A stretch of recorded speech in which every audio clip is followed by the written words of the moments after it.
Ethan Cole woke to the sound of silence, and in the Montana wilderness, silence meant danger. He reached for his rifle before his boots hit the floor, moving through the pre-dawn darkness of his cabin with the practiced quiet of a man who'd learned to trust his instincts. The kitchen door stood open, not broken, not forced, just open, like an invitation he never extended. And there, backlit by the first pale threads of sunrise, stood a child, barefoot, covered in dust and ash. Her eyes held something that made his blood run cold, not fear, but recognition. If you want to know what happens when the past refuses to stay buried, stay with me until the end of this story. Hit that like button and comment what city you're watching from. I want to see how far this tale travels. The girl didn't move when Ethan raised the rifle. She simply stood there in his kitchen, her small hands hanging loose at her sides, her feet gray with trail dust that had caked between her toes and up her ankles.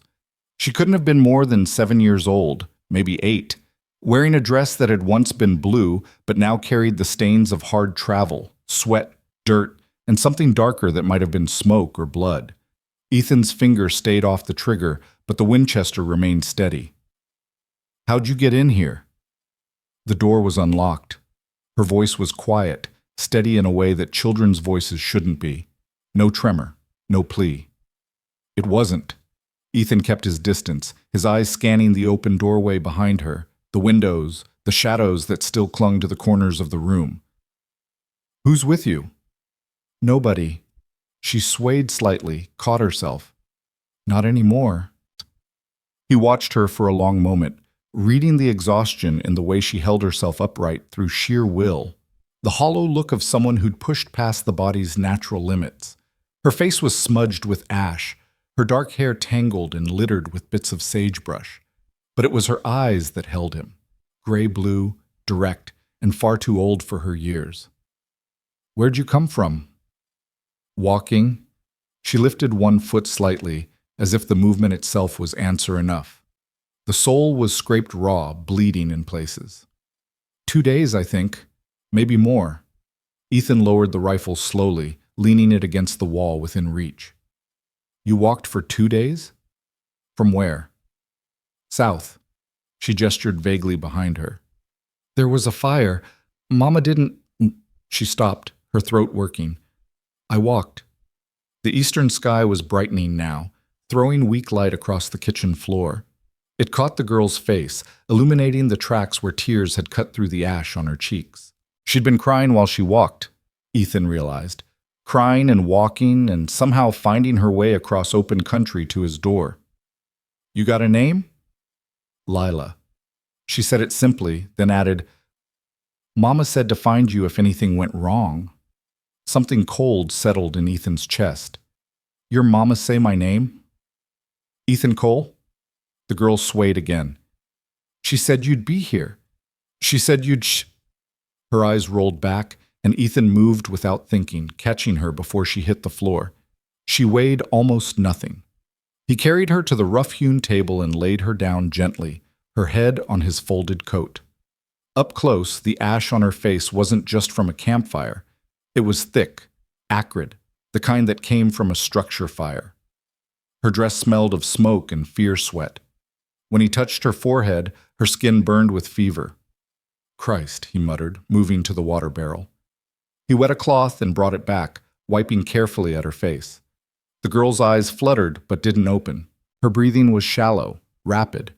He worked quickly, with the efficiency of a man used to tending injured animals and his own wounds. He cleaned her feet first, the water in the basin turning red-brown. The cuts weren't deep, but they'd need salve and wrapping. He found burns on her hands, blisters that had burst and scabbed over. She'd grabbed something hot or crawled through something burning. While he worked, his mind churned through the impossibility of it. A child appearing at dawn, saying his name, saying someone told her to find him, saying Mama. He pushed the thought away and focused on what was in front of him. The girl needed water, food, rest. Everything else could wait. By the time the sun cleared the ridge, Lila's fever had broken slightly. She woke with a start, her hand shooting out to grab his wrist with surprising strength. "Easy," Ethan said. "You're safe." Her eyes found his face, focused slowly. "You're really him." "Seems so." He helped her sit up, supporting her back. You need water. She drank greedily from the cup he offered, spilling some down her chin. When she finished, she gasped and wiped her mouth with the back of her hand, wincing at the blisters. Ethan saw her take in the cabin, the sparse furniture, the rifle on the wall, the cold stove, the single window looking out over scrubland and distant mountains. This is where you live? She asked. It is. It's small. Despite everything, Ethan felt his mouth twitch. It suits me. She studied him with that unnervingly direct gaze. Mama said you wouldn't remember her. The twitch died. Did she now? She said you knew her a long time ago, before I was born. Lila's voice was matter-of-fact, reporting information without understanding its weight. She said you were kind once. She said if I ever needed help and she wasn't there. The girl's composure cracked slightly. She's not there anymore. Ethan pulled a chair close and sat, bringing himself to eye level with her. Your mama got a name? Mara. The girl said it like a prayer. Mara Cole. The cabin seemed to tilt. Ethan gripped the edge of the table, his knuckles white. 7 years. 7 years since he'd heard that name spoken aloud, since he'd allowed himself to think it fully. Mara. The woman who'd vanished from his life like smoke, leaving nothing but questions and a hole in his chest that never quite healed. You're lying, he said, but his voice had no conviction. I don't lie. Lila pulled at the collar of her dress, retrieving something on a cord around her neck. She held it out, a small silver locket, tarnished but intact. She said to show you this if you didn't believe me. Ethan took it with unsteady hands. He knew the locket before he opened it, knew the delicate catch, the weight of it. Inside were 2 faces. One was Mara, younger than he remembered, her dark hair loose around her shoulders. The other was a man who looked like Ethan had looked 7 years ago, before the lines around his eyes deepened, before his jaw carried permanent stubble and his hair showed gray at the temples. Where'd you get this? His voice came out rougher than he intended. It was Mama's. She wore it every day. Lila's eyes filled with tears. She was wearing it when the fire started. Ethan closed the locket, his throat tight.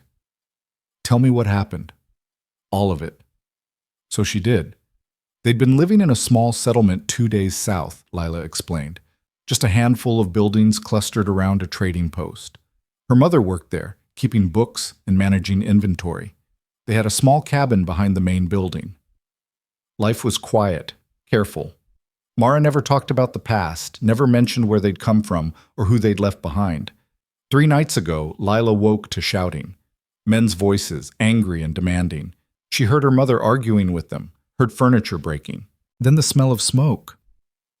Mama came to get me, Lila said, her voice small now, childlike. She was bleeding. She said we had to run, but the fire was already in the hallway. She pushed me out the window and told me to go to the tree line and wait. She said she'd come find me. But she didn't. The roof fell in. Lila's tears spilled over. I waited until morning, but nobody came out. The whole building burned. Everything burned. Ethan handed her a clean cloth. She pressed it to her face, her small shoulders shaking. He wanted to comfort her, to say something that would ease the raw grief, but he had no words for it. He'd lost people too. He knew there was no comfort, only time and the slow, painful work of learning to carry the weight. Instead, he stood and went to the stove, building a fire with practiced efficiency. He put coffee on to boil and found some jerky and hardtack. Not much, but it would do. While the coffee heated, he wrapped Lila's feet in clean bandages and gave her one of his shirts to wear while he washed her dress.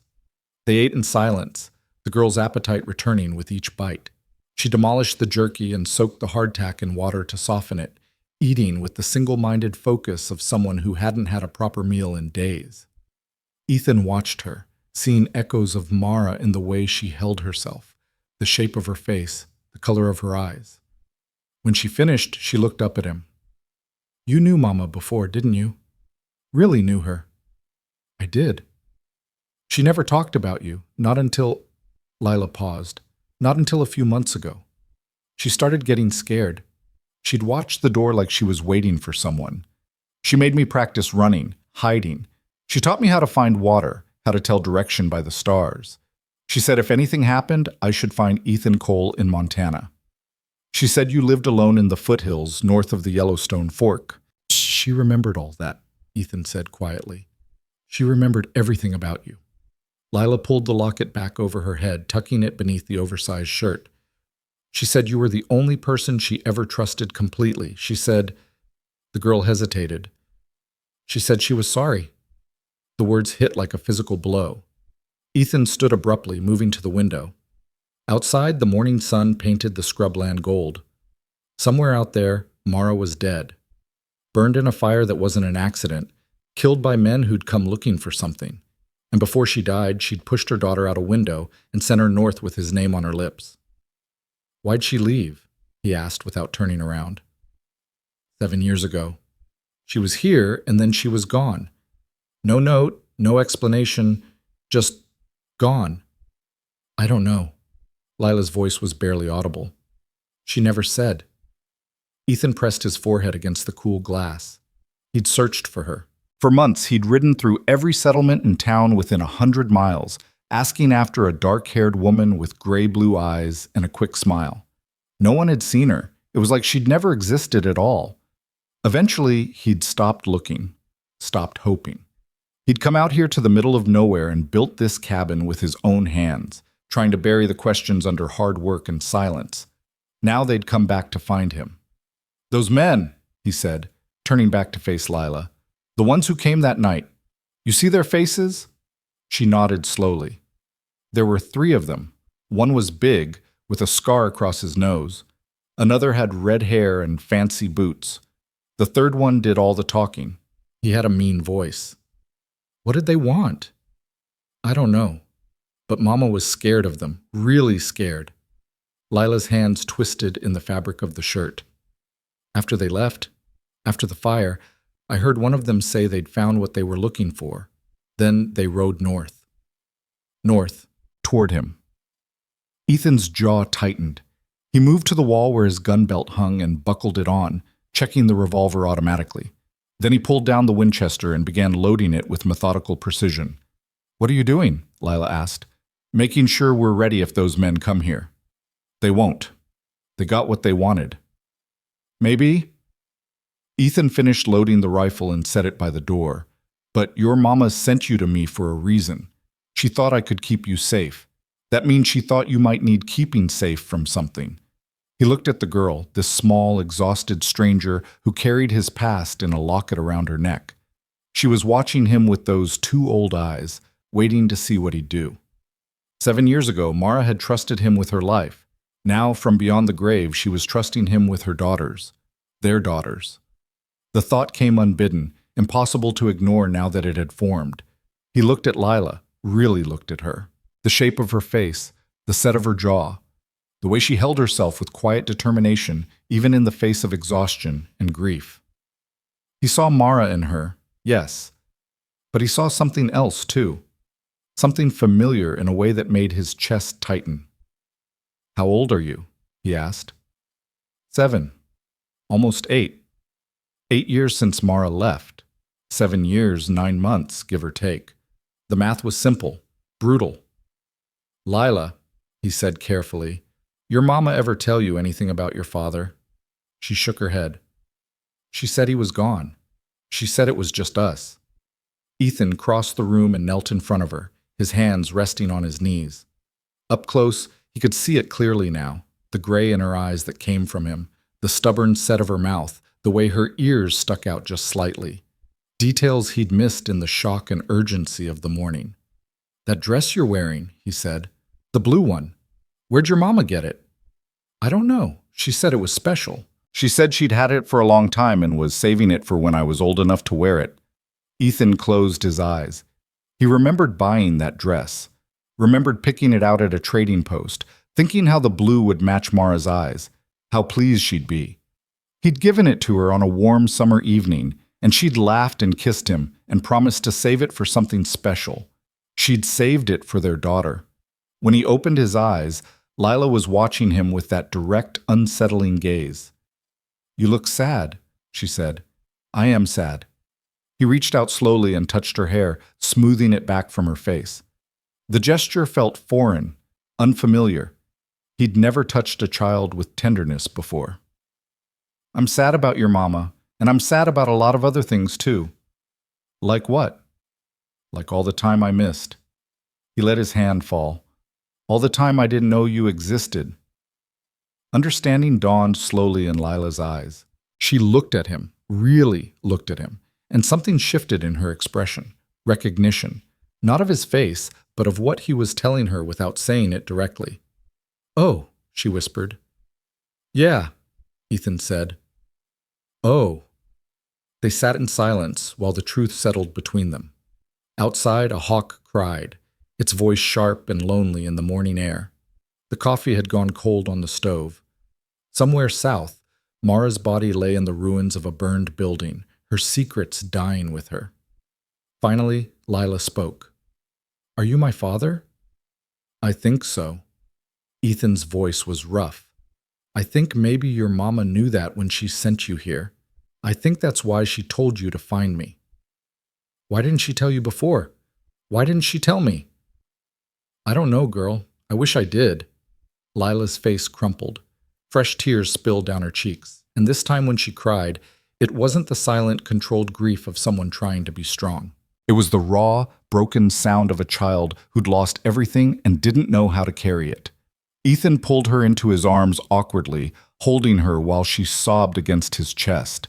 He'd held Mara like this once, a lifetime ago. Held her while she cried about something he couldn't remember now, whispering promises he'd thought he could keep. He'd failed her then, failed to hold on to her, failed to find her when she left, failed to protect her from whatever danger had finally caught up to her. He wouldn't fail their daughter. When Lila's tears finally subsided, she pulled back and wiped her face with the shirt sleeve. "What happens now?" "Now," Ethan said. "You rest. You're safe here. Those men want to come? Let them come. They'll find I'm not as easy to kill as they might think. And after, when I'm rested..." He hesitated. He'd lived alone for so long, built this life specifically to avoid connections, complications, the possibility of loss. But looking at this girl, his girl, he understood that choice was gone. The moment she'd appeared in his kitchen, his careful isolation had shattered. "After, we figure out what your mama was running from," he said. "We figure out who killed her and why, and then we decide what comes next." "Together?" Lila's voice was small, hopeful. "Together," Ethan confirmed. She nodded slowly, exhaustion pulling at her features. He helped her to his bed, the only bed in the cabin, and tucked the rough blanket around her. She was asleep before he'd finished, her breathing evening out into the deep rhythm of someone finally, truly safe. Ethan returned to the kitchen and poured himself cold coffee, drinking it while he stared out the window. The sun was fully up now, burning off the morning chill. It would be hot by midday. Good weather for working the fence line, checking the small herd of cattle he kept in the upper pasture, but he wouldn't be doing any of that today. Instead, he pulled his saddle down from its peg and began checking the leather, looking for wear. He cleaned his guns, the revolver, the rifle, the old Navy Colt he kept wrapped in oilcloth. He counted ammunition, took stock of his supplies. Enough for a siege if it came to that, though he hoped it wouldn't. While he worked, his mind kept circling back to the same questions. Why had Mara left? What had she been running from? Who were the men who'd killed her? And why, after 7 years of silence, had she finally told Lila about him? The answer to that last question at least seemed clear. Mara had known she was in danger, known that time was running out.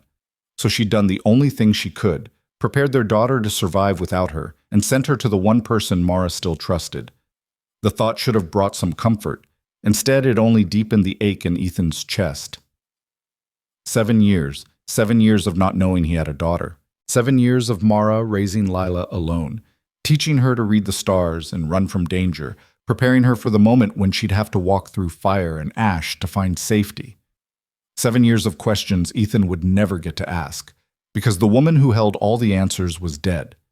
He was still working when the sound of hoofbeats carried across the scrubland. Ethan's hand stilled on the gun he was cleaning. He moved to the window, staying to the side, and looked out. 3 riders, coming from the south. They moved with purpose, not the casual pace of travelers or the cautious approach of neighbors. These men knew where they were going. Behind him, Lila stirred in the bed. "What is it?" "Company." Ethan kept his voice level. "Stay in the bed. Stay quiet." He watched the riders approach.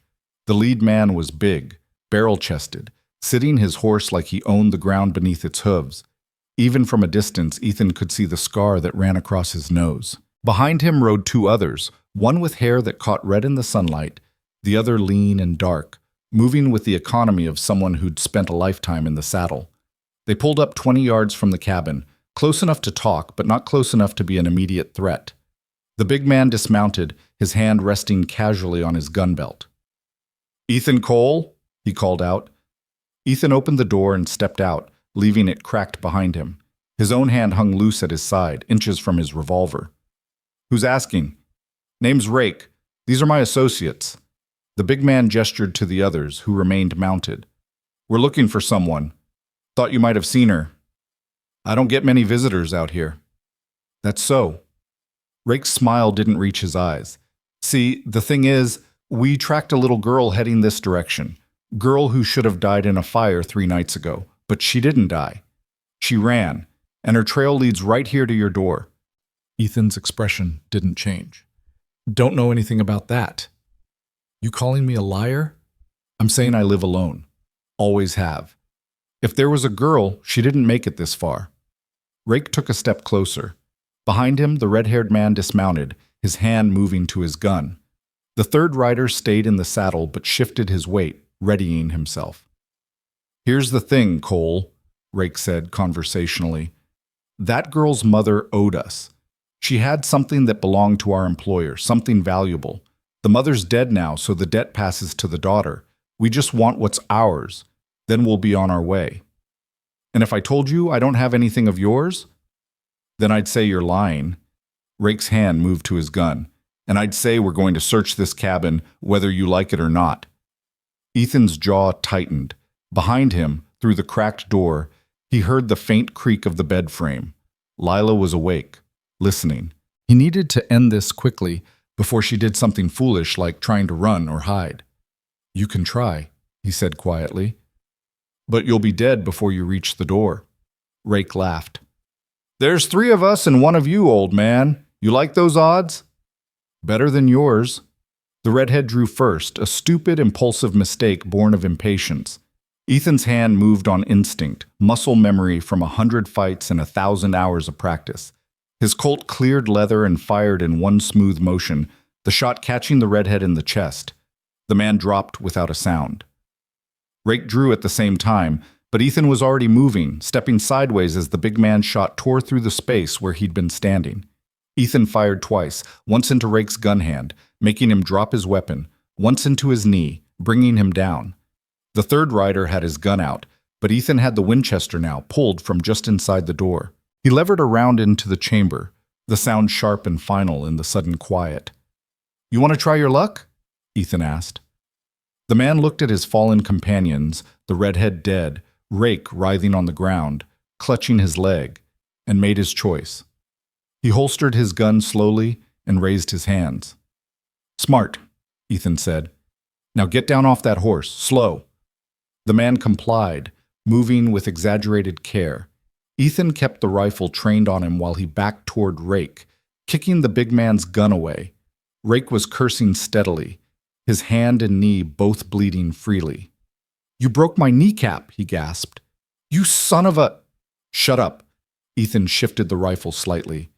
"Your partner there is going to tie up that leg. Then both of you are going to tell me who sent you and what you're really after. You do that, maybe you live through this." "Go to hell," Rake spat. Ethan shot him again, this time through the shoulder. Rake screamed, falling back into the dust. "Next one goes through your head," Ethan said calmly. "Your choice." The 3rd man dropped to his knees. "Please don't. I'll tell you whatever you want. Just don't shoot. Start talking." And finally, Ethan began to get answers. The man's name was Porter, and he talked fast once he started. He worked for a man named Dalton Hayes, a land speculator and moneylender who operated out of Silver Creek, a boomtown 2 weeks' ride south. Hayes had his fingers in everything: mining claims, cattle, gambling, women. He was the kind of man who bought up debt like other men collected horses, then squeezed until there was nothing left to take. Ethan kept the rifle steady while Porter wrapped Rake's leg with strips torn from his own shirt. The big man had passed out from blood loss, which made the conversation easier. The redhead lay where he'd fallen, already drawing flies in the morning heat. Mara Cole owed Hayes money? Ethan asked. Not money exactly. Porter's hand shook as he tied off the bandage. She worked at the trading post in Broken Ridge. Hayes owned the place, owned most of the town. Mara kept the books, managed inventory. She was good at it, real smart with figures. And she found something she wasn't supposed to find. Porter sat back on his heels, his face pale. Hayes was running guns to the Lakota, selling them rifles and ammunition at triple price. The army would have hanged him if they found out. Mara discovered the ledgers, the real ones, hidden in the back office. Ethan's finger tightened on the trigger. She threatened to expose him. No. Porter shook his head quickly. She never said a word, but Hayes found out she knew. He couldn't risk it. He gave orders to make it look like an accident, a fire, make sure nobody walked away to tell stories. Except Lila did walk away. Hayes wants her dead. Says she might have heard things, might know things. Can't leave loose ends. Porter looked up at Ethan with desperate eyes. That's all I know, I swear. We were just supposed to find the girl and finish the job. Rake said it would be easy. One little kid, probably half dead from walking across open country. He was wrong. Yeah. Porter glanced at Rake's unconscious form, then at the dead man bleeding into the dust. He was real wrong. Ethan considered his options. He could kill both of them, leave their bodies for the coyotes. It would be cleaner that way, safer. But Porter had given up information without much fight, and Rake was no longer a threat. More importantly, if Hayes sent 3 men, he'd send more when these didn't return. Ethan needed to know what he was facing. How many men does Hayes have? 10, maybe 12 who do his dirty work, but he's got influence all through the territory. Lawmen on his payroll, judges who owe him favors.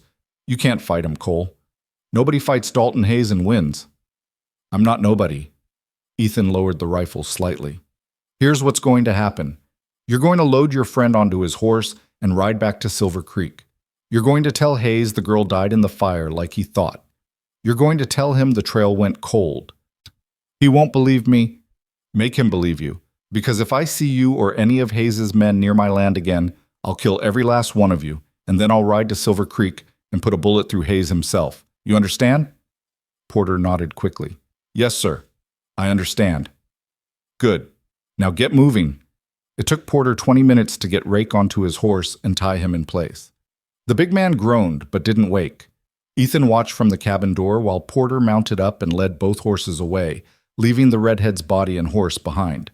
When they were out of sight, Ethan finally lowered the rifle and let out a breath he hadn't realized he'd been holding. Are they really gone? He turned to find Lila standing in the doorway, still wearing his oversized shirt, her bandaged feet white against the dark floorboards. Her face was composed, but her hands trembled where they gripped the door frame. For now. You killed that man. It wasn't an accusation, just a statement of fact. He drew on me first, didn't leave me much choice. Lila looked past him to where the body lay in the yard. Mama killed a man once. I heard her tell someone about it. She said sometimes you have to do terrible things to survive. Ethan studied his daughter, because that's what she was, what she'd been all along, even when he didn't know it. 7 years old and already understanding truths that most people spent lifetimes avoiding. He wanted to shield her from this, from the violence and death that seemed to follow certain lives like a shadow. But Mara had taught her differently. Mara had taught her to see clearly, to understand the world as it was, rather than how it should be. Your mama was right, he said finally, but that doesn't make it easy. No. Lila's eyes met his. It doesn't. They spent the rest of the morning dealing with the aftermath. Ethan dragged the body out beyond the property line and buried it in a shallow grave marked only by stones. It was more consideration than the man deserved, but leaving corpses to rot brought predators and questions. He unsaddled the dead man's horse and turned it loose to find its way back to wherever it came from. While he worked, Lila sat on the cabin step and watched, silent and solemn. When he finished, she helped him scrub the bloodstains from the yard, neither of them speaking about what they were cleaning or why it mattered. Some things didn't need explaining.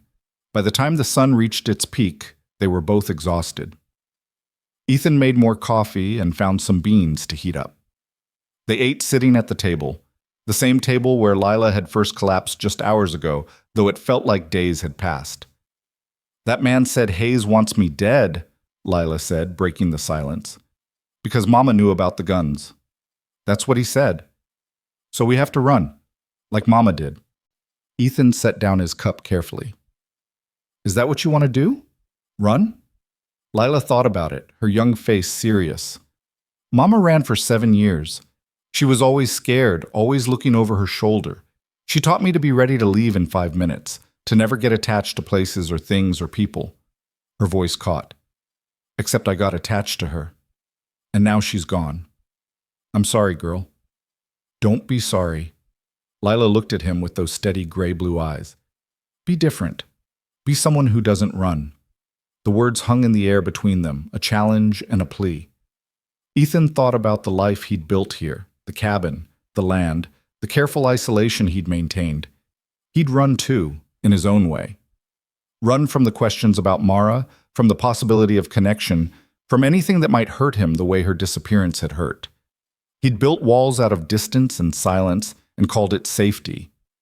But walls didn't protect you. They just made the prison smaller. "All right," he said, "we don't run, but that means we fight. You understand what that means? Hayes has men, money, influence. Fighting him won't be clean or easy. Mom always said you were the toughest man she ever knew. She said you'd fought in the war, that you'd survived things that killed other men. She said if anyone could stand against the darkness, it was you." Ethan's throat tightened. "She said that?" "In one of her scared times, when she thought I was asleep but I wasn't." Lila's fingers traced patterns on the rough wooden table. "She said leaving you was the hardest thing she ever did. She said she did it to protect you, but she never stopped regretting it." "Protect me from what?" "I don't know. She wouldn't say." Ethan stood and walked to the window, looking out over the land he'd claimed and worked. The answer was forming in his mind, pieces clicking together like a lock opening. Mara had discovered Hayes' gun-running operation 7 years ago, or something like it. She'd known he would kill to protect his secrets. So she'd left, disappeared completely, taking with her the only thing that could have been used against Ethan, their unborn child. She'd sacrificed everything to keep them both safe from a threat she couldn't fight. And now that threat had found them anyway. "We need information," he said, turning back to Lila. "We need to know exactly what your mama found, what Hayes is really doing, who else might be involved. Porter said Hayes has lawmen on his payroll. If that's true, we can't count on any help from the law." "So what do we do?" "We start by learning everything we can about Dalton Hayes. Then we find leverage, something that scares him more than he scares us." Ethan moved to the corner where he kept his papers, pulling out a wooden box. Inside were letters, documents, a few newspaper clippings he'd saved over the years. He found what he was looking for, a notice from 2 years back advertising land sales in Silver Creek, signed by Hayes as the Territorial Land Office representative. "He's not just a criminal," Ethan said, studying the notice. "He's got an official position. That means he's vulnerable to official scrutiny if someone asks the right questions." Who would ask questions? The Army, if they knew about the guns. The territorial governor, if he knew about the corruption. Ethan set the paper down. "The problem is getting word to them without Hayes finding out first. He'll be watching for that, especially now that he knows I'm involved." Lila stood and came to his side, looking at the papers spread across the table. "Mama kept copies." Ethan's head snapped up. "What?" "Of the ledgers, the real ones showing the gun sales. I saw her working on them sometimes at night. She'd copy them out by hand, checking figures twice to make sure they were exact." Lila's brow furrowed in concentration. "She kept them hidden. I don't know where, but she said they were insurance. She said if anything happened to her, someone needed to know the truth." "Did she say where these copies were?" "No, but—" Lila paused, thinking. "She went to town sometimes, to a place she called the Fortress. She said her most important things were kept there, where fire couldn't touch them." Ethan felt a surge of hope, sharp and almost painful. A bank! She must have meant a bank vault. Is that what a fortress is? It's what your mama would have called one. He pulled Lila into a quick, awkward embrace. You might have just given us the edge we need. They spent the afternoon making plans. If Mara had stored copies of Hayes's ledgers in a bank, they needed to retrieve them. But walking into Silver Creek would be suicide. Hayes owned the town, and Porter would have reached him by now with news that someone was protecting the girl. They needed a different approach. Ethan pulled down his maps and spread them on the table. Silver Creek sat in a valley 2 weeks south, but there were other towns between here and there. Copper Junction was closest, just 3 days' ride. It had a bank, a telegraph office, and enough distance from Hayes's influence that they might operate safely. If they could get to Copper Junction, they could send wires, make inquiries, figure out which bank Mara had used. Can you ride? He asked Lila. Mama taught me. We had a mule at Broken Ridge. I rode him sometimes. Good.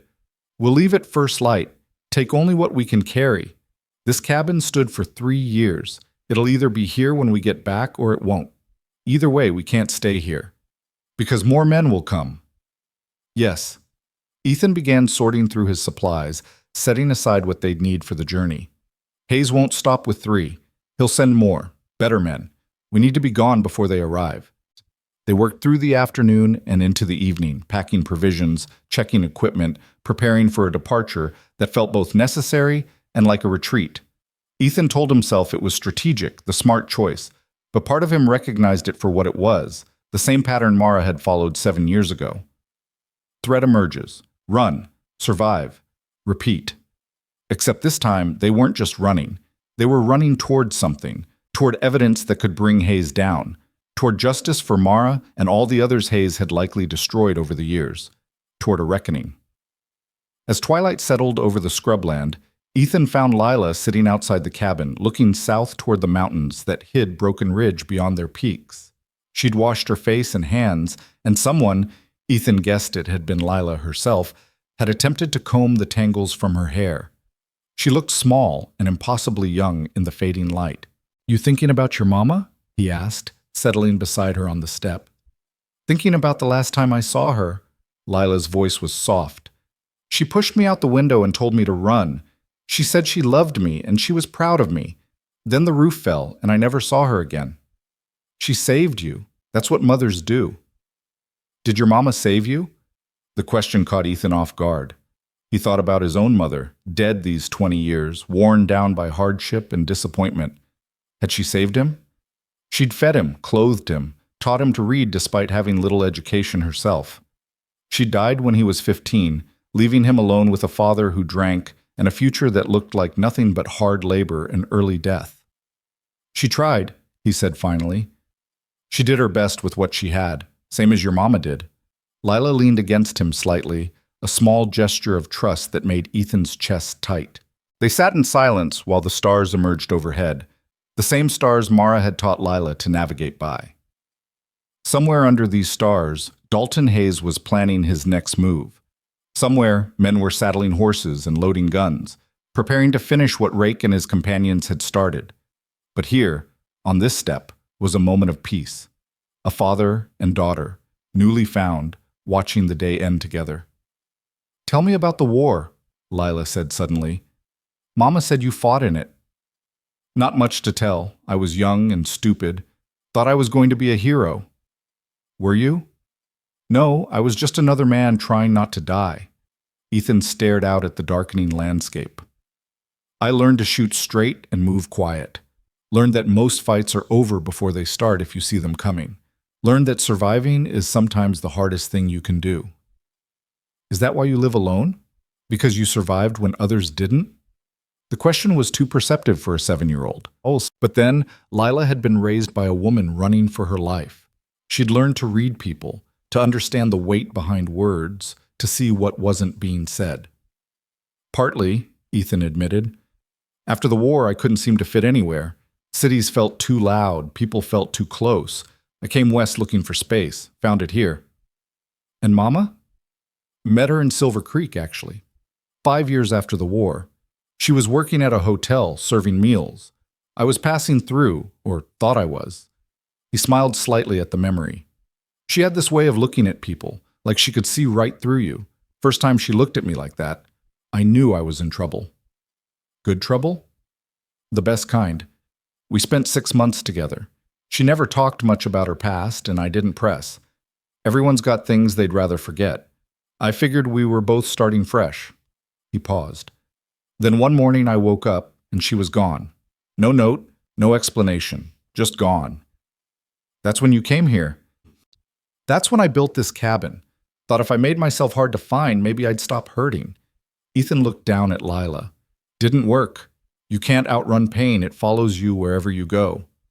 But you survived it. I did. Then we'll survive this too. Lila said it with such certainty that Ethan almost believed her. They went inside when full dark fell. Ethan gave Lila the bed again and made himself a pallet on the floor near the door, his rifle within easy reach. He expected to lie awake, listening for approaching horses, planning contingencies. But exhaustion claimed him quickly, pulling him down into a dreamless sleep. He woke before dawn to find Lila already up, dressed in her cleaned blue dress, sitting at the table with her hands folded. She looked composed, ready, like a soldier waiting for orders. Been up long? He asked. A while. I couldn't sleep. Nervous? Maybe. She watched him stand and stretch, working the stiffness from his back. Or maybe just ready to stop waiting. Ethan understood that feeling. They ate a quick breakfast of hardtack and jerky, washing it down with cold coffee left from yesterday. Then he saddled his horse, a steady bay mare named Duchess, and rigged up a second mount from the draft horse he used for heavy work. The animal was slow but reliable, which mattered more than speed when traveling with a child. He loaded their supplies with practiced efficiency, distributing the weight evenly, making sure everything was secured. Weapons, ammunition, food for a week, bedrolls, a tarp for shelter. Not much, but enough. They'd travel light and fast, avoiding main roads, using game trails and creek beds to mask their passage. The sun was just breaking the horizon when they rode out, heading northwest toward Copper Junction.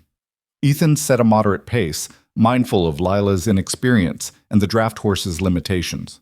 They'd cover maybe 25 miles today if they pushed, less if the terrain got difficult. Lila rode well for someone so young, sitting straight in the saddle, moving with the horse's rhythm. Ethan noticed she never looked back at the cabin, never showed any hesitation about leaving. She'd learned from Mara how to let go of places, how to keep moving forward, even when forward meant leaving everything behind. They rode in silence for the first hour, both of them watching the trail ahead and the landscape around them for signs of pursuit. But the scrubland remained empty, just hawks circling overhead and the occasional jackrabbit breaking cover. It was possible Porter had kept his word, had told Hayes the trail went cold. More likely, Hayes was regrouping, sending better men, planning a more thorough approach. Either way, Ethan intended to be long gone before anyone else came looking. Around mid-morning, they stopped to rest the horses and stretch their legs. Lila drank from the canteen and ate some dried apple slices Ethan had packed. She didn't complain about the hard riding or the heat, just accepted it as part of what needed to be done. "How far to Copper Junction?" she asked. 3 days if the weather holds, 4 if we hit rain. Ethan checked the saddle cinches, making sure nothing had worked loose. "We'll camp tonight near Blackwater Creek. There's good cover there, and water for the horses." "And then what? When we get to Copper Junction?" "Then we find out which bank your mama used. We send telegrams to people who might help, army officers, territorial officials, maybe a newspaper editor or two. We start making noise that Hayes can't silence." "He'll come after us." "Probably." Ethan helped Lila back onto her horse. "But by then, enough people will know the truth that killing us won't matter. The secret will be out." "You make it sound simple." "It's not simple. It's necessary. There's a difference." They rode on through country that grew gradually rougher as they moved into the foothills. The scrubland gave way to pine forests and rocky outcroppings, the trail narrowing to little more than a deer path in places. Ethan navigated by landmarks he'd memorized over years of hunting these woods: a lightning-struck pine, a boulder shaped like a bear's head, a creek that ran silver over white stones. Lila watched everything with quiet intensity, filing away details the way her mother must have taught her. She asked occasional questions about plants, animals, directions. Ethan answered briefly, impressed by her attention. She was learning to read this country the same way she'd learned to read the stars, as a map that might someday save her life. By late afternoon, they reached Blackwater Creek. Ethan had camped here before, knew the spot where the bank flattened out and trees provided shelter without blocking sightlines. He unsaddled the horses and hobbled them near the water, then set about making camp with the efficiency of long practice. Lila helped without being asked, gathering firewood, unpacking supplies, laying out the bedrolls under the tarp. They worked together in comfortable silence, falling into a rhythm that felt almost natural despite having known each other less than 2 days. When the fire was going and coffee was heating, Ethan allowed himself to relax slightly. They'd covered good ground today, put real distance between themselves and anyone following. Tomorrow, they'd push harder, try to reach the high pass before dark. Once over the pass, they'd be in the valley that led to Copper Junction, close enough to reach help if trouble found them. "Can I ask you something?" Lila's voice cut through his planning. "Go ahead." "Why did you choose this? Living alone, I mean." "Mama said you weren't always alone. She said you had family once, friends." Ethan poured coffee into 2 tin cups, handing one to Lila despite his doubts about giving a child coffee. She took it without comment, sipping carefully. "Family died," he said. "Most of my friends did too in the war.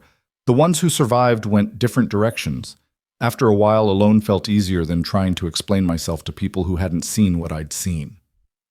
"What did you see?" He hesitated, unsure how much truth a 7-year-old could handle. But Lila was watching him with those steady eyes, and he remembered what she'd already survived: fire, death, days of walking through wilderness. She'd earned honesty. "I saw men kill each other over nothing," he said finally. "Over land they'd never farm, ideas they didn't really believe in, orders from officers who didn't care if they lived or died. I saw boys younger than me crying for their mothers while they bled out in the mud. I saw fields full of corn burning, towns destroyed, families torn apart. And when it was over, everyone acted like it meant something, like all that death and suffering had a purpose." "But you don't think it did?" "I think we made it mean something afterward because the alternative was too terrible. The idea that all those people died for nothing, we couldn't accept that. So we told ourselves stories about honor and duty and necessary sacrifice." He took a drink of his coffee, feeling its heat. "Maybe some of those stories were even true, but I couldn't believe them anymore." "Mama said something like that once." Lila stared into her cup. "She said the worst thing about violence isn't that it happens. It's that we pretend it's clean when it's over. We bury the bodies and tell stories that make sense, and we forget how messy and wrong and random it really was." "Your mama was a smart woman." "She was scared too, all the time, even when she pretended she wasn't. Being scared doesn't mean you're not smart. Sometimes it means you're paying attention." They finished their coffee as twilight deepened around them. Ethan built up the fire and set a pot of beans to heat, adding some salt pork for flavor. It wasn't much of a meal, but it was hot and filling. They ate straight from the pot, passing it back and forth, too tired for ceremony. After they ate, Lila curled up in her bedroll while Ethan took first watch. He sat with his back against a pine, rifle across his knees, listening to the night sounds of the forest. Somewhere nearby, an owl called. The creek whispered over stones. The fire crackled and popped, sending sparks up into the darkness. And slowly, Ethan began to understand something that had eluded him for 7 years. Mara hadn't left because she stopped loving him. She'd left because she loved him too much to let him die for her mistakes. She'd discovered something dangerous, something worth killing over, and she'd made the hardest choice: to disappear completely, taking their unborn child with her, giving up everything she wanted for the chance that they might survive. She'd spent 7 years alone, raising Lila in hiding, always watching for the threat that finally came.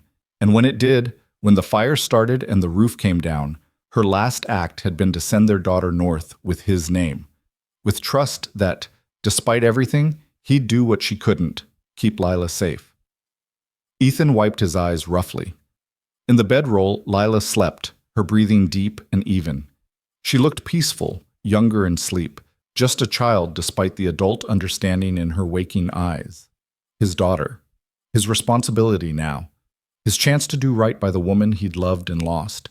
He fed the fire and settled in for a long watch, his hand resting on the rifle, his eyes scanning the darkness beyond the firelight. Somewhere out there, men were coming. Somewhere, Dalton Hayes was planning. Somewhere, the machinery of violence and greed was grinding forward. But here, in this moment, they were safe. Here, father and daughter rested under the same stars Mara had used to guide them. Here, the story was still being written, and its ending remained unfinished. Morning would bring new dangers, new choices. But tonight, they had this: a fire, a creek, and each other. For a man who'd spent 7 years alone, it felt like more than enough. They broke camp before dawn, the sky still dark with only a thin line of gray along the eastern horizon. Lila moved quietly, helping to pack their gear with the same efficiency she'd shown the night before. She didn't speak, but Ethan caught her glancing back toward the south more than once, as if expecting to see riders emerging from the trees. "Nobody's there," he said, tightening the cinch on Duchess's saddle. "How do you know?" "Because if they were, we'd be dead already. Men who hunt at night don't wait for daylight to finish the job." He helped her onto her horse. "But they'll come eventually. That's why we keep moving." They rode hard that second day, pushing through country that grew steeper with each mile. The trail climbed toward the high pass, winding through stands of aspen and pine, crossing streams that ran cold and fast with snowmelt from the peaks above. The horses labored on the ascent, their breath coming hard, but Ethan kept them moving. Speed mattered more than comfort now. By midday, they'd reached the tree line, emerging onto bare rock and scattered patches of scrub. The wind hit them immediately, cold and relentless, carrying the smell of snow from the high country. Lila hunched in her saddle, pulling Ethan's coat tighter around her shoulders.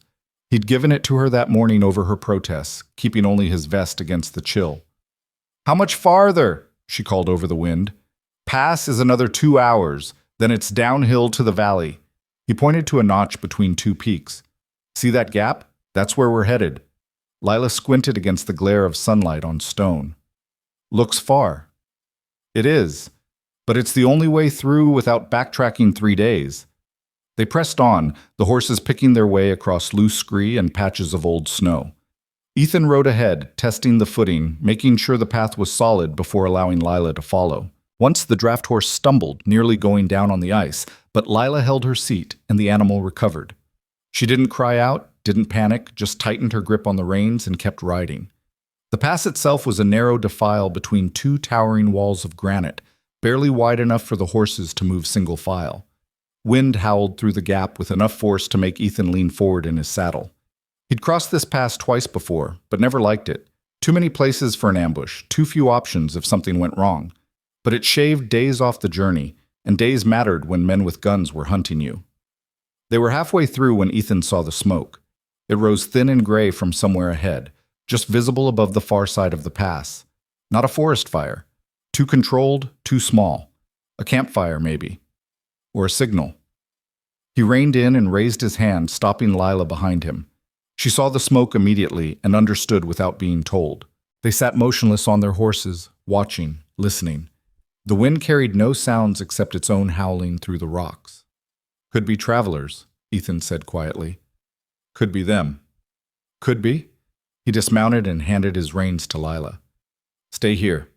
Don't move. Don't make noise. If shooting starts, you ride back the way we came and don't stop. Understand? I'm not leaving you. You'll do what I tell you." His voice was harder than he intended, but there was no time for gentleness. "If I don't come back in 20 minutes, I'm not coming back. You ride for Copper Junction and find the sheriff. Tell him everything. Make him listen." Lila's jaw set in a stubborn line that reminded Ethan painfully of Mara, but she nodded. 20 minutes. He moved forward on foot, keeping low, using the rocks for cover. The pass opened onto a small plateau where the trail leveled out before beginning its descent. The smoke came from a fire built in the shelter of a boulder, and around that fire sat 4 men. Ethan recognized one of them immediately. Porter, the man he'd sent back to Hayes with orders to lie. The man who'd promised to say the girl died in the fire. The lying son of a bitch sat warming his hands and drinking coffee like he had every right to be there. The other three were strangers, but their type was familiar enough. Hard men with guns worn easy, the kind who killed for money and slept fine afterward. One was cleaning his rifle, the barrel catching sunlight as he worked oil into the metal. Another rolled a cigarette with yellow-stained fingers. The third sat slightly apart, watching the pass with the alertness of someone assigned to keep watch. Ethan had two choices. He could try to circle around them, find another route down the mountain, but there was no other route. Not one the horses could manage, and going back meant losing 3 days. Or he could deal with them here, now, 4 against 1 with a child waiting behind him. He didn't like either option. But he liked the idea of these men finding Lila even less. The watchful one saw him first. The man's hand moved toward his gun, but Ethan already had his Colt out and aimed. "Don't!" The man froze. His companions looked up, coffee and rifle and cigarette forgotten. Porter's face went white. "You," he breathed. "You're supposed to be at your cabin." "Change of plans." Ethan kept his gun steady, his eyes moving between the 4 men, reading their positions, calculating distances. "Funny thing, Porter. I sent you back with a message for Hayes, told you to say the girl died. But here you are, sitting on the only route to Copper Junction like you knew exactly where I'd be headed." Hayes didn't believe me. Porter's voice shook.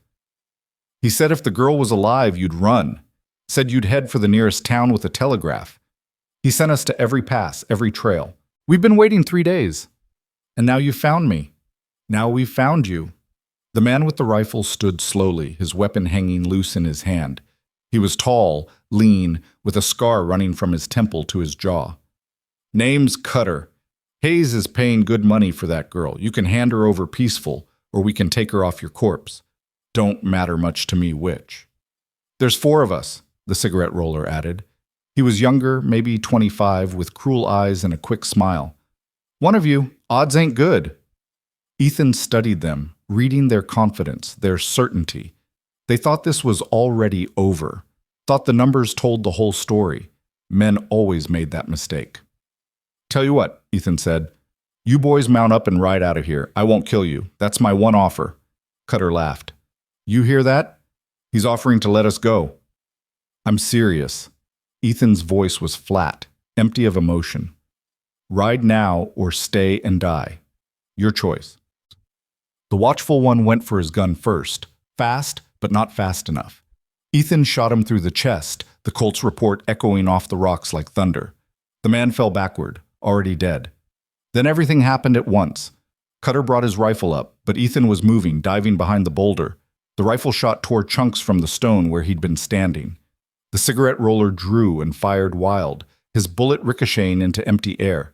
Porter scrambled backward, unarmed, his hands raised. Ethan came around the boulder low and fast, firing twice. The first shot caught Cutter in the shoulder, spinning him. The second hit the cigarette roller in the leg, dropping him. Both men went down, their weapons falling from nerveless hands. Porter was running now, sprinting for the horses tied beyond the camp. Ethan let him go, focusing on Cutter and the wounded younger man. Cutter was trying to reach his rifle with his good hand, his face twisted with pain and rage. Ethan kicked the weapon away and stood over him, the Colt pointing at his head. "Don't!" Cutter gasped. "Please, I was just doing a job." So was the man who killed Mara Cole, didn't make him less dead. Ethan pulled the trigger. The younger man was crying now, clutching his shattered leg, blood pooling beneath him. I'm done, don't kill me, please." Ethan walked over and looked down at him. The man couldn't have been more than 25, but his eyes were old with violence. How many people had he hurt for Hayes? How many had died so this boy could collect his pay? "Tell me about Hayes," Ethan said. "Tell me everything, and maybe you live." The words spilled out fast, desperate. Hayes ran operations across 3 territories, the young man said. Gun running was just one piece. He sold whiskey to the tribes, information to the highest bidder, protection to businessmen too scared to refuse. He owned judges, sheriffs, land office clerks. He'd killed at least a dozen people directly, ordered the deaths of dozens more. He was building an empire of corruption and fear, and everyone was too frightened to stop him. "The ledgers Mara Cole found," Ethan interrupted. "Where are they? The originals?" "Burned." Hayes burned them himself after the fire. The young man coughed, blood flecking his lips. But he's worried about copies. He knows she was smart enough to make copies. That's why he wants the girl. Thinks maybe the mother told her where they're hidden. Did she? I don't know. I swear, I don't know. We were just supposed to find the girl and bring her back. Hayes would have handled the rest himself. Ethan reloaded his Colt methodically. Where's Hayes now? Silver Creek, his office above the land registry. He never leaves town. Too many people want him dead. The young man's breathing was getting labored. Please, I told you what you wanted. Please. I said maybe you'd live. Ethan holstered his gun. Depends on how tough you are. Leg wound like that, you might make it if someone finds you in the next day or two. Might not. Either way, you tell Hayes when you see him that Ethan Cole is coming. You tell him to settle his accounts, because I mean to collect on every debt. He walked away, leaving the young man crying in the dirt. Porter had managed to get on a horse and was disappearing down the far side of the plateau. Let him run, Ethan thought. Let him carry the message back to Hayes. Let Hayes know what was coming for him. Lila was waiting exactly where he'd left her, her face pale but composed. She looked at the blood on his hands, the grim set of his jaw, and asked no questions. She simply followed when he gestured, riding past the bodies without looking, her eyes fixed straight ahead. They descended into the valley in silence, putting distance between themselves and the carnage behind them. Ethan pushed the pace harder than before, knowing Hayes would hear about this soon, knowing the clock was ticking faster now. He'd killed 3 of Hayes's men and left another to bleed out. There'd be no more pretense, no more careful stalking. It was open war now. By nightfall, they'd reached the valley floor, following a creek that would lead them to Copper Junction by the next afternoon. They made camp in a grove of cottonwoods, hidden from the trail, the fire built small and smokeless. Lila helped set up camp mechanically, her movements automatic. She ate without tasting the food, drank without noticing the water. When Ethan tried to talk to her, she answered in monosyllables. You're thinking about what happened, he said finally. You killed 3 men today. I did. And you left one to die slow. Her voice was flat, carefully neutral. Mama said killing was sometimes necessary. She never said it was easy. It's not. Ethan poured coffee, his hands steady despite the weight of the day. Every man I killed today, I'll remember. Their faces, the sounds they made, the way they fell, that's the cost. You don't get to forget. Do you want to forget? No. Forgetting would mean it didn't matter. Those men made choices that led them to that pass. They chose to hunt a child for money. They chose to die before they'd let her live. He looked at Lila across the fire. But I chose too. I chose your life over theirs. I'd make the same choice again. Lila was quiet for a long time. When she spoke, her voice was small. I'm scared. Of me? Of what comes next. Those men are dead, but Hayes is still out there. More men will come. More people will die. And it's because of me, because Mama found those ledgers. Ethan moved around the fire and sat beside her. Listen to me. This isn't because of you. This is because a bad man built his fortune on other people's suffering, and your mama had the courage to stand against it. She could have looked away, could have pretended she didn't see. But she didn't. She chose to bear witness, to keep a record, to make sure the truth survived, even if she didn't. But she didn't survive. No, she didn't. Ethan put his arm around Lila's shoulders. But you did. And you're carrying everything she fought for, the copies she made, the truth she preserved. That's your inheritance, not money or land or things, truth, the most dangerous thing in the world to men like Hayes. What if we can't find them, the copies? Then we make sure Hayes knows we're looking. We make enough noise that other people start asking questions. We shine light into every dark corner of his operation until he's got nowhere left to hide.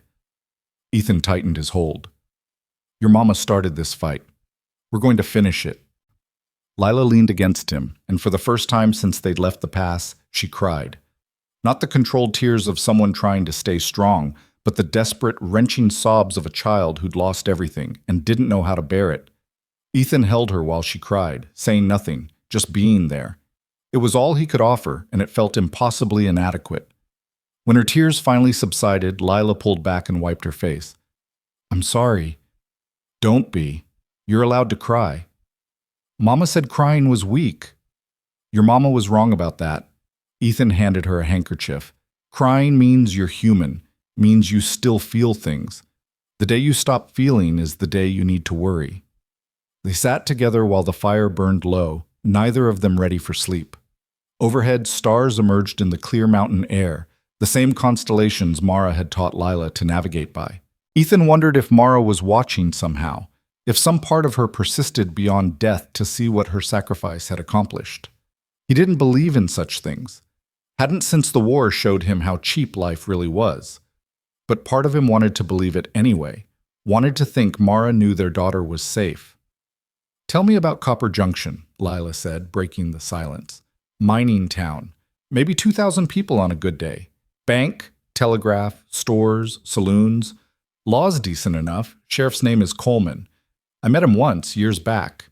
He seemed honest, which is rare enough out here. Will he help us? Depends. If he's not in Hayes's pocket, maybe. If he is, we'll need to be careful. Ethan fed the fire with small sticks, keeping it alive but controlled. First thing we do is check the banks. Find out if your mama had an account, if she stored anything in their vaults. If we can get those ledgers, we've got everything we need to bring Hayes down. And if the bank won't help, then we get creative. Find a telegraph operator who'll send messages without asking too many questions. Find someone who owes Hayes nothing and wants to see justice done. There's always someone willing to help if you look hard enough. Lila absorbed this, her young mind working through the possibilities. What about me? Where will I stay while you're doing all this? It was a good question, one Ethan had been avoiding. Taking a child into a town while hunting a powerful criminal wasn't smart, but leaving her alone was worse. She was the evidence, the witness, the living proof that Hayes's operation had destroyed an innocent life. She was also his daughter, and he'd be damned if he'd leave her behind after everything they'd survived together. You stay with me, he said. We're in this together now. Where I go, you go. Even if it's dangerous? Especially then. Separating makes us weaker. Staying together gives us a chance. Lila nodded slowly, accepting this. She pulled the locket from beneath her dress and opened it, looking at the faces inside. Mara and a younger version of Ethan, frozen in silver, smiling at each other across the years. Do you think Mama knew? That she was sending me to my father? I think she always knew. Ethan looked at the locket, at the two faces that represented everything he'd lost and everything he'd found. I think she left because she was protecting me from something she couldn't fight. And I think she spent 7 years regretting it, wishing things could be different. But when the end came, when she had seconds to make a choice, she chose to trust the only man she'd ever completely trusted. She chose to give you the one thing that might save you, my name. I wish I could tell her thank you. Me too, girl. Me too. They settled into their bedroll shortly after, both exhausted beyond measure. Ethan took first watch again, his rifle across his knees, his eyes scanning the darkness beyond their small camp. But the night remained quiet, just the creek's whisper and the wind in the cottonwoods. No riders, no gunshots, no threat emerging from the shadows. The next day they reached Copper Junction just after noon. The town sprawled across a hillside, a jumble of wooden buildings climbing toward the mines that riddled the mountains above. Smoke rose from a dozen chimneys. The sound of machinery echoed down from the stamping mills. Men moved through the streets with purpose, their clothes dusty from the mines, their faces hard from labor. Ethan led them to a livery stable on the edge of town and paid for the horses to be fed and watered. The stable owner, an old Mexican man with kind eyes, looked at Lila with obvious concern. Your daughter? He asked in accented English. She is. She looks tired. There's a boarding house 2 streets over. Clean rooms, good food. Mrs. Chen runs it. Tell her Miguel sent you. Ethan nodded his thanks and led Lila through the streets. She walked close to him, her hand finding his without conscious thought. The town was bigger than anything she was used to, louder, more chaotic. Men stared as they passed, taking in the sight of a man with a rifle and a small girl in a smoke-stained dress. Some looked away quickly, others watched with open curiosity. Mrs. Chen's boarding house was exactly where Miguel said it would be, a two-story structure with clean windows and a painted sign. The woman herself answered Ethan's knock, middle-aged, Chinese, with sharp eyes that missed nothing. She looked at Lila, at the bandages on her feet showing beneath the hem of her dress, at the exhaustion in both their faces. "You need a room," she said. Not a question. "For a few days. And a hot meal if you've got one." "I've got both." Mrs. Chen stepped back, letting them enter. The interior was clean, simply furnished, smelling of soap and cooking oil. $2 a night, includes meals. You pay now. Ethan counted out $6. 3 nights to start. "We might stay longer, might leave sooner." "Your business." She pocketed the money and led them upstairs to a small room with 2 narrow beds, a washstand, and a window looking out over the street. "Lunch is at 1, dinner at 6. You're late. You go hungry. Understand?" "Yes, ma'am." She looked at Lila again, something softening in her stern features. "Girl looks like she's been through hell. There's a bathhouse next door. 20 cents, they'll give you hot water and soap. Do her good." When Mrs. Chen left, Lila collapsed onto one of the beds. "I like her." "So do I." Ethan set his rifle by the door and checked the window, satisfying himself that the room was secure. "You rest. I'm going to check the bank, see what I can find out." "I should come with you." "Not this time. I need to move fast, ask questions that might draw attention. You're safer here." He pulled the Colt from his belt and handed it to her. "You know how to use this?" Lila shook her head. Ethan spent 5 minutes showing her the basics: how to hold it, how to thumb back the hammer, how to aim and squeeze the trigger. "It kicks hard. Use both hands. Don't fire unless you absolutely have to, but if someone comes through that door who's not me or Mrs. Chen, you shoot first and ask questions after. Understand?" "Yes."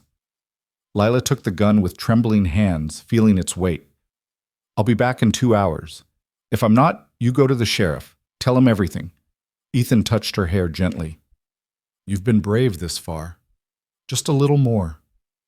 He left her there with the gun and his trust, stepping back into the afternoon heat. The first bank he tried was small, barely more than a storefront with a safe in back. The clerk was young, nervous, clearly unaccustomed to men with rifles asking questions. "No," he said, they had no account for Mara Cole, no record of her at all. The second bank was larger, more established, with a marble counter and a manager who wore spectacles and suspicion in equal measure. Ethan explained he was looking for records of an account belonging to Mara Cole, that it was urgent family business. The manager listened with professional detachment, then shook his head. No such account existed. "Are you certain?" Ethan pressed. "She would have opened it maybe 7 years ago. She might have used a different name." "I've been manager here for 10 years. I know every account holder." The man's tone was final. "There's no Mara Cole, no matter what name she used." Ethan tried a third bank, smaller, tucked away on a side street. This one was run by a woman who introduced herself as Dorothy Kemp, owner and sole operator. She listened to his question with sharp attention, her eyes studying his face. "Mara Cole," she repeated. "Dark hair, gray-blue eyes, kept to herself?" Ethan's heart jumped. "You knew her." "She had an account here, small deposits every month for years, then nothing for the last 6 months." Dorothy's expression was guarded. "She told me once that if anything happened to her, someone might come asking. Said to trust anyone who could tell me the name of her daughter." "Lila." The word came out rough. "Her name is Lila." Dorothy relaxed slightly. "Come with me." She led him to a back room where a safe stood against the wall. She worked the combination with practiced efficiency, the door swinging open to reveal shelves of documents and lockboxes. She selected one small box, weathered leather with brass corners, and set it on the desk. "Mara paid for 10 years in advance, said if no one claimed it by then, I should burn everything inside." Dorothy produced a key. "And please make sure these ledgers reach someone who can stop him. Don't let my death mean nothing. Yours always, Mara." Ethan read the letter 3 times, each word cutting deeper than the last. Mara had known she was running out of time, known the danger was closing in. And still she'd held on, fought for every day with their daughter, preparing for the moment when she'd have to let go. "You all right?" Dorothy asked quietly. "No." Ethan folded the letter carefully and tucked it inside his vest. "But I will be, soon as I finish what she started." Dorothy studied him for a long moment, then nodded toward the ledgers. What are you going to do with those? Send them everywhere Hayes can't reach. Army headquarters, territorial governor, newspapers in Denver and San Francisco, places where sunlight kills corruption. Ethan gathered the papers carefully, conscious of their weight. You have a telegraph office in town? 2 streets north, but the operator, she paused, choosing her words. His brother works for Hayes. Messages have a way of getting intercepted. Then I'll need someone who keeps their mouth shut and doesn't ask questions. That would be Frank Miller, runs a printing press above the Mercantile. He's published things that made powerful men uncomfortable before. Dorothy closed the safe and spun the dial. Tell him I sent you, he'll listen. Ethan thanked her and started for the door, then stopped. Mara ever talk about her daughter? About Lila? Every time she came in, said the girl was smart, curious, brave. Dorothy's voice softened. Said she had her father's eyes and her mother's stubbornness. Said she hoped someday you'd get to meet her. The words settled in Ethan's chest like a stone. He nodded once, not trusting himself to speak, and left before the emotion could overwhelm him. He found Frank Miller exactly where Dorothy said he'd be, in a cramped space above the Mercantile that smelled of ink and paper and machine oil. Miller himself was a compact man in his 50s, his hands permanently stained black from years at the press. He listened to Ethan's explanation without interrupting, his eyes moving from the ledgers to Ethan's face and back again. Dalton Hayes, Miller said when Ethan finished. I've wanted to print the truth about him for 5 years. Never had proof that would stand up. You've got it now. Ethan spread the papers across Miller's work table. Gun sales, bribery, fraud, names, dates, amounts. Everything you'd need to hang him legally and ruin him publicly. Miller ran his fingers across the pages, his expression hungry. This is Mara's handwriting. I recognize it from the letters she used to post. He looked up sharply. Where is she? Dead. Hayes killed her 6 days ago. Christ. Miller sat heavily, the news hitting him like a physical blow. I knew her. Not well, but enough to know she was good people. Kept to herself, worked hard, never caused trouble. And Hayes murdered her for this? For knowing about it. For having the courage to write it down. Ethan leaned against the table. I need you to print these. Multiple copies. Send them to every authority who might act. Make enough noise that Hayes can't silence it all. That'll take time. Setting type, running copies, arranging distribution. A week at least, maybe more. How long if I help? Miller assessed him with sharp eyes. You know printing? No, but I can follow instructions and work fast.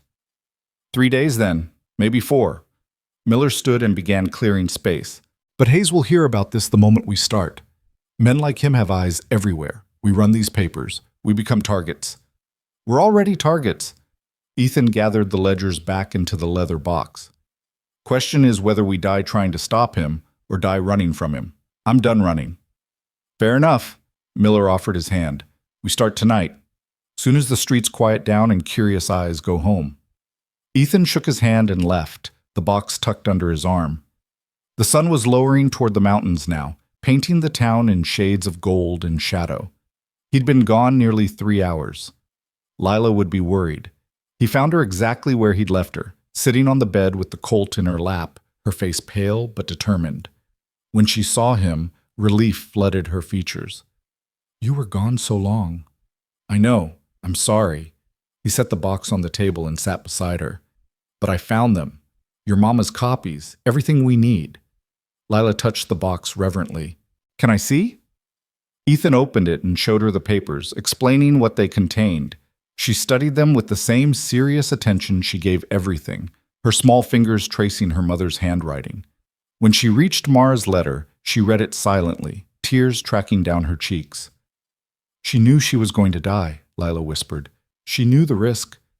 But she did it anyway because she believed truth mattered more than safety. Ethan put his arm around her shoulders. She did it for you, so you could grow up in a world where men like Hayes don't win. Will we win? I don't know, but we're going to try like hell. They went downstairs for dinner at Mrs. Chen's long table, sharing space with miners and merchants and men passing through on business. The food was simple but good. Rice, vegetables, chicken, in a sauce that bit pleasantly at the tongue. Lila ate mechanically, her mind clearly elsewhere. The other boarders gave them curious looks but asked no questions. In a town like Copper Junction, people understood that some stories were better left untold. After dinner, Ethan left Lila in their room with strict instructions to lock the door and let no one in but him or Mrs. Chen. He returned to Miller's shop as darkness settled over the town, finding the printer already at work, setting type by lamplight with the practiced efficiency of long experience. "Your timing's good," Miller said without looking up. "I've got the first page ready. You can start on the second." Ethan learned fast, his hands adapting to the delicate work of selecting tiny metal letters and arranging them backward in the composing stick. It was tedious, demanding precision he usually reserved for loading ammunition or tracking game, but the work had a rhythm, and the rhythm had purpose. Each letter he set was another nail in Dalton Hayes's coffin.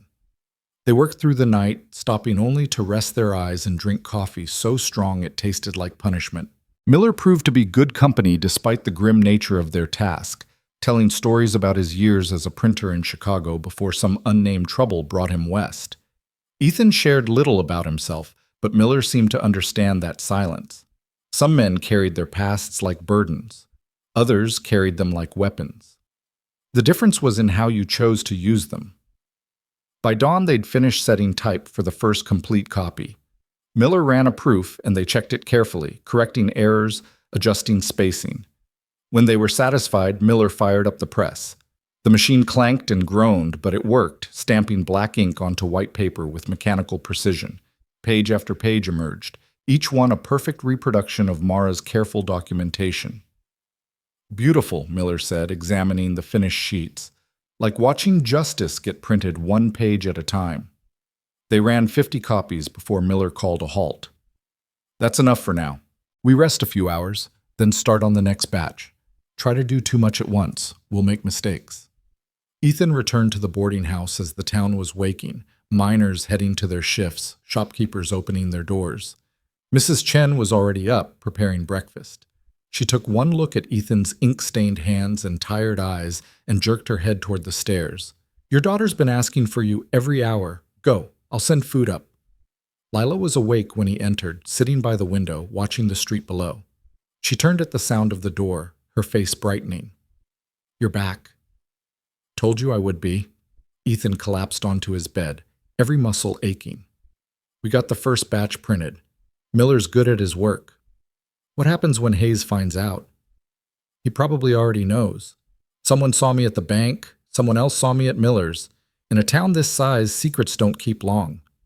He closed his eyes, trying to will away the exhaustion. But knowing and stopping are different things. By the time Hayes can act, the papers will be distributed. Truth will be out. And then? Then we deal with whatever comes.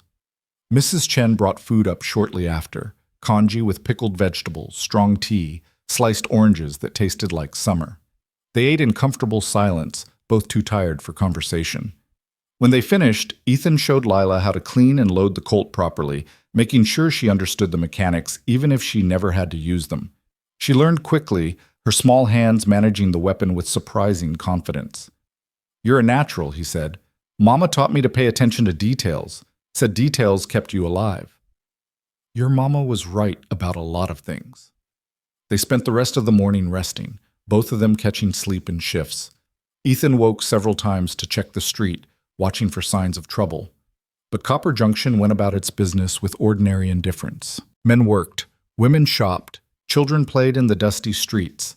If Hayes's men were here, they were staying hidden. That evening, Ethan returned to Miller's shop for another night of work. They printed through the darkness, the press running steady and true, producing copy after copy of evidence that would destroy Dalton Hayes. Miller had already made arrangements for distribution, wagons heading to Denver, freight companies bound for San Francisco, riders carrying documents to Army posts and territorial offices. Each copy was sealed in oilcloth, marked urgent, addressed to men with power, and Miller hoped integrity. "You trust all these people?" Ethan asked, packaging another set of documents. "Not entirely, but I'm betting Hayes can't corrupt them all.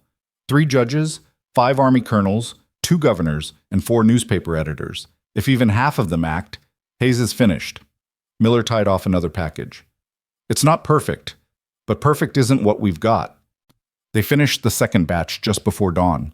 Miller looked haggard, his eyes red-rimmed, his hands shaking slightly from exhaustion and coffee. But satisfaction showed in his face. That's 100 copies, enough to spread across 3 territories.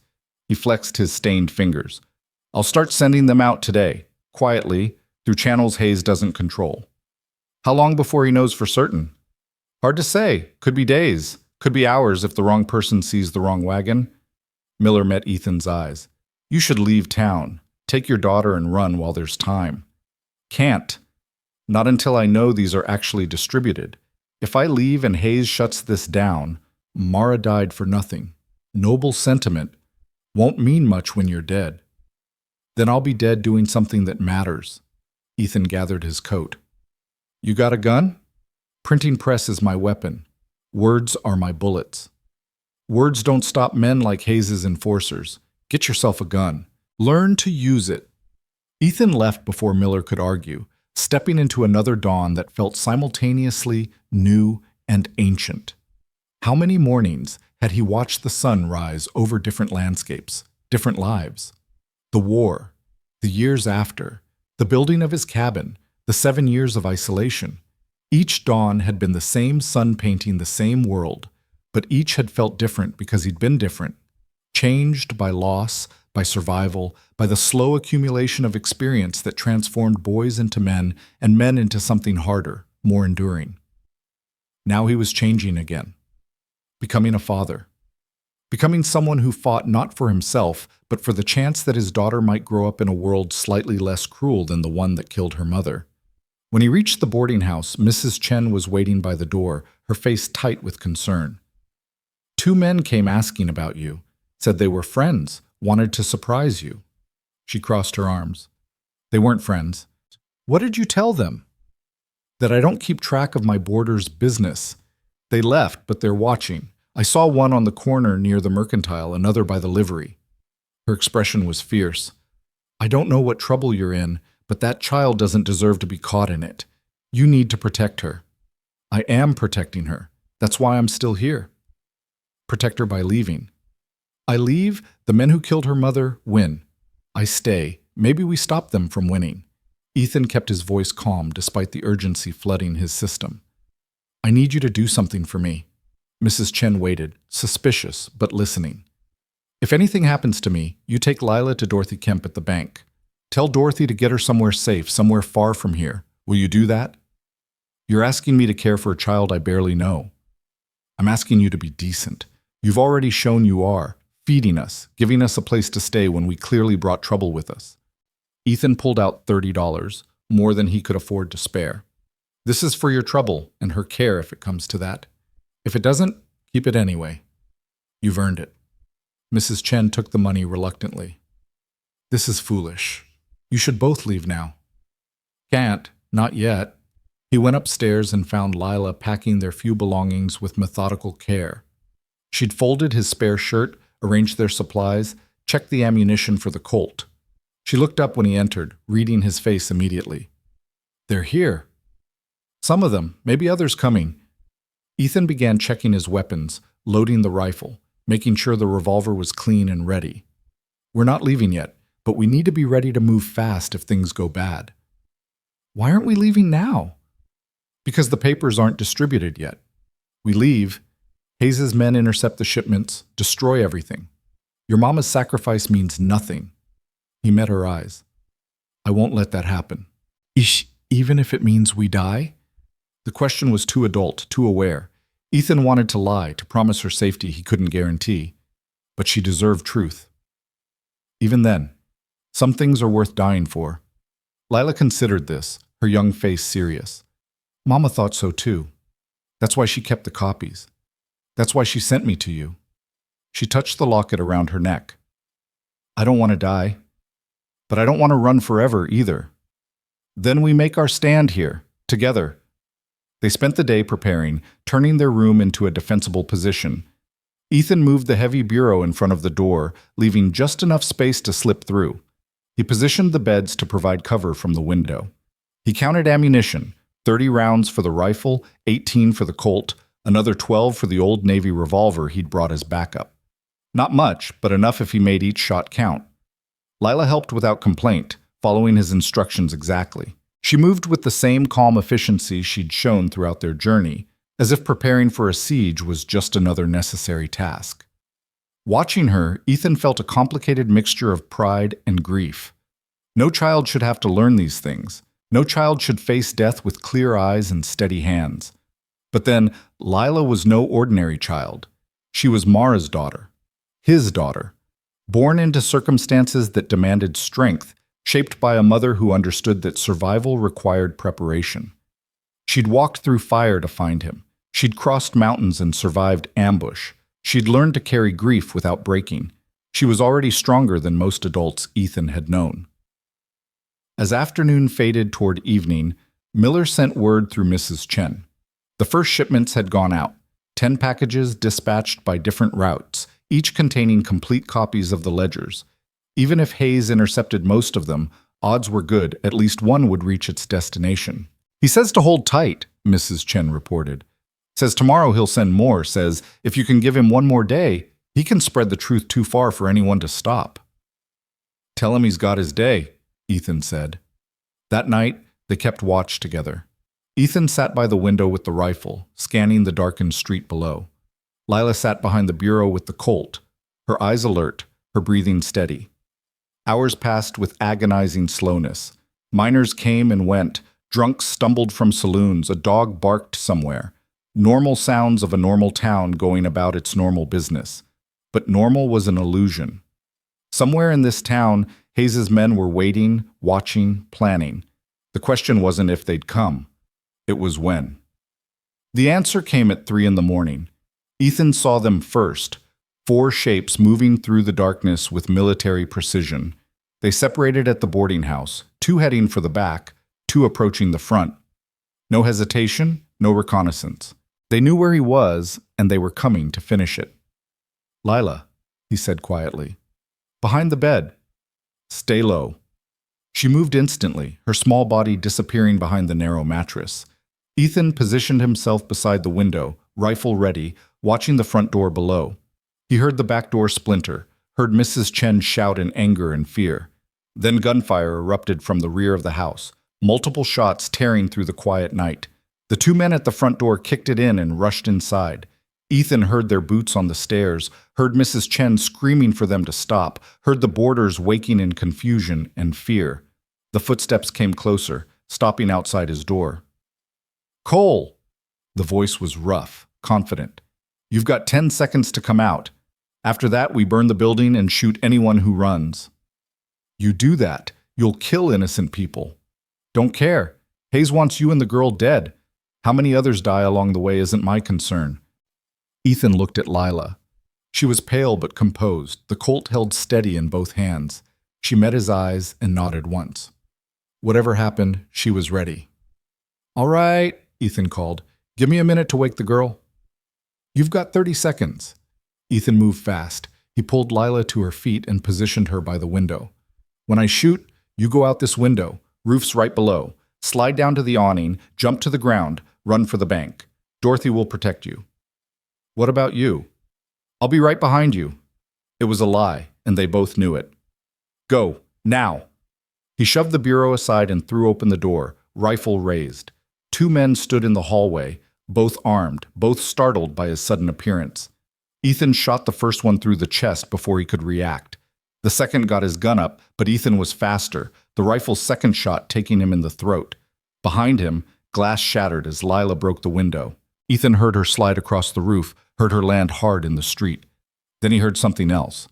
More footsteps, coming from the back stairway. The other 2 men, alerted by the gunfire.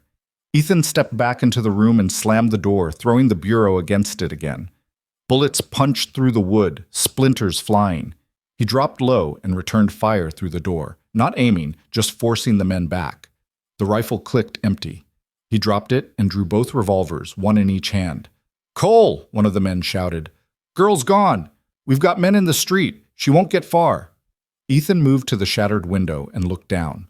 Lila was running, her small form darting through the darkness. But the man was right. 2 more of Hayes's men were moving to intercept her, cutting off her path to the bank. The decision came without thought, without hesitation. Ethan holstered one revolver and grabbed the rope from his pack, the same rope he'd brought for climbing or emergencies. He tied one end to the bed frame and threw the other out the window, then lowered himself hand over hand, ignoring the burn in his palms. He hit the ground running. Lila was 50 yards ahead, the two men closing from opposite sides. Ethan raised the Colt and fired twice, both shots hitting center mass. The men dropped, and Lila changed direction, sprinting toward him. "Keep running!" he shouted. "Don't stop!" But she did stop, her eyes wide with horror. Ethan turned and saw why. The two men from the boarding house had followed him down, and they weren't alone. 4 more men emerged from the shadows, surrounding them in the empty street, 7 against 1, with a child to protect. The odds were impossible. The outcome was certain. But Ethan had been in impossible situations before, had survived when survival seemed unlikely. He'd learned in the war that determination mattered more than numbers, that a man willing to die could take others with him, that sometimes the only victory was making the cost of killing you too high for the enemy to pay. He pulled Lila behind him and raised the Colt. "Last chance," one of the men said. Hayes's lead enforcer, Ethan guessed. Tall, calm, speaking with the authority of someone used to being obeyed. "Give us the girl. Walk away. Live to see morning." "Can't do that." "Then you die for nothing. Girl dies anyway. Hayes wins." All this was for nothing. "Maybe," Ethan cocked the hammer. "Or maybe I take enough of you with me that the others lose their nerve. Maybe someone in this town grows a spine and stands up. Maybe those papers Miller's sending out reach people who give a damn. Maybe my daughter remembers her father didn't run when it mattered." His voice was steady, empty of fear or doubt. "Either way, you want her, you go through me." She was standing beside him, the Colt in her hands, tears streaming down her face. "You're hurt. I'll be fine. Go to Dorothy. Tell her—" He coughed, tasted copper. "Tell her to send the papers, all of them. Tell her Mara was right. I'm not leaving you." "You have to. I can't." His legs gave out. He sat down hard in the dust, his back against a post. "Can't protect you like this." "But Dorothy can. Miller can. Good people. They'll finish this." Lila knelt beside him, her small hands trying uselessly to stop the bleeding. "Don't die. Please don't die. I just found you." "I know, girl. I'm sorry." Ethan raised his hand and touched her face, leaving a red smear on her cheek. "But you're going to be fine. You're smart. You're strong. You're everything your mama was and more. You'll survive this. You'll grow up. You'll remember us. That's enough." "It's not enough. It's not fair." "No, it's not." His vision was graying at the edges, the pain receding into distant cold. "But life rarely is. You take what moments you get, hold on to them, make them mean something." He coughed again, weaker now. "I'm glad I got to know you, even if it was just for a few days. Proudest thing I ever did was being your father." "Don't leave me alone." "You're not alone. You've got your mama's courage, my stubborn streak. That's more than most people ever get." His hand fell away. "Promise me something. Promise you'll live, really live, not just survive, build something good, be someone we'd be proud of." "I promise." "Good girl." Ethan's eyes closed. Good girl. The last thing he heard was Lila crying. The last thing he felt was her hand holding his. Then darkness came, and with it, peace. Lila didn't know how long she sat there in the dust, holding her father's hand while his blood soaked into the ground beneath them. Time had fractured into something strange and unrecognizable. She heard voices eventually, people emerging from their homes now that the gunfire had stopped. She felt hands on her shoulders, heard someone saying her name, but none of it penetrated the wall of grief that had closed around her like a fist. Then Dorothy Kemp was there, kneeling in the dirt beside her, her face stricken with horror and pity. "Child, oh child, come away now. Let me take you somewhere safe." "He told me to run," Lila whispered. "He told me to go to you. But I couldn't leave him." I know. Dorothy gently pried Lila's fingers from Ethan's hand. "But he's gone now, and you're still here. He'd want you safe. That's what all of this was for." Sheriff Coleman arrived with 3 deputies, surveying the carnage with grim efficiency. 7 dead men in the street, blood and spent brass everywhere, witnesses spilling from doorways with contradictory accounts. But Mrs. Chen stepped forward, her voice cutting through the confusion like a blade. These men came to murder a child and her father. The father defended his daughter. Everything else is details. She pointed at the bodies. Check their pockets. You'll find proof they worked for Dalton Hayes. Coleman did check and found what Mrs. Chen promised, marked coins that identified Hayes's men, notes with orders signed in Hayes's distinctive hand. The sheriff's face hardened as he read them. When he looked up at Lila, something in his expression had shifted from professional detachment to personal anger. The girl goes with Dorothy Kemp, he said. Nobody touches her, nobody questions her, and someone get Doc Abernathy to check on Cole. If there's even a chance, he's gone, Sheriff. Dorothy's voice was gentle, but certain. Been gone since before I got here. But the doctor came anyway, an old man with kind hands who examined Ethan with practiced thoroughness. He checked for breath, for pulse, for any sign of life that might have been missed. Then he sat back on his heels and shook his head. 3 bullets, 2 through the torso, 1 through the shoulder. Lost too much blood. He looked at Lila with infinite sadness. I'm sorry, child. There was nothing anyone could have done. Except there was something stirring in the doctor's face, a hesitation that made him lean forward again, his fingers seeking the pulse point one more time. His eyes widened slightly. Wait, there's something. It's faint, barely there, but... He pressed his ear to Ethan's chest. His heart still beating, just barely. We need to move him now, right now. The world tilted sideways for Lila. Hope and terror warred inside her chest as men lifted her father carefully, carrying him toward the doctor's office 3 buildings down. Dorothy kept Lila close, her arm around the girl's shoulders as they followed the procession through streets that had fallen silent with shock. Doc Abernathy's office smelled of carbolic acid and old blood. They laid Ethan on a table under bright lamps that the doctor lit with shaking hands. Everyone out except Dorothy. Girl can stay if she's quiet. What followed was the longest hour of Lila's life. She watched the doctor work with swift, sure movements, cutting away Ethan's bloody shirt, probing the wounds, extracting 2 bullets that had lodged in muscle and bone. The shoulder wound was clean, passing through without hitting anything vital. But the 2 torso wounds were dangerous, one nicking a lung, the other dangerously close to his liver. He shouldn't be alive, Abernathy muttered, threading a needle with steady hands. Blood loss alone should have killed him, but he's tough. Toughest man I've seen in 40 years of medicine. He stitched and bandaged while Lila watched, her hands clasped so tight her knuckles went white. Dorothy stood beside her, solid and present, occasionally murmuring reassurance that Lila barely heard. The doctor worked through the night, stopping the bleeding, cleaning the wounds, dosing Ethan with laudanum when he started to stir and moan. By dawn, he'd done everything medical science could offer. Now we wait, Abernathy said, washing his hands in a basin. If infection doesn't set in, if his lungs hold, if his body can replace the blood he lost, he might make it, might not. I've seen men survive worse, seen them die from less. No way to know which way it'll go. Lila refused to leave. Dorothy brought her food she didn't eat, water she barely drank. She sat in a chair beside the table where her father lay gray and still, his chest rising and falling with shallow breaths that seemed too fragile to sustain life. She held his hand and talked to him about nothing and everything. About her mother, about the stars, about the cabin she'd never seen, about how she wasn't ready to lose him, not when she'd just found him. On the second day, Frank Miller came with news. The papers had reached their destinations. Responses were flooding back via telegraph. The Army was sending investigators. The territorial governor had ordered Hayes's arrest. 3 newspapers were running front-page stories about the corruption that had rotted Silver Creek from within.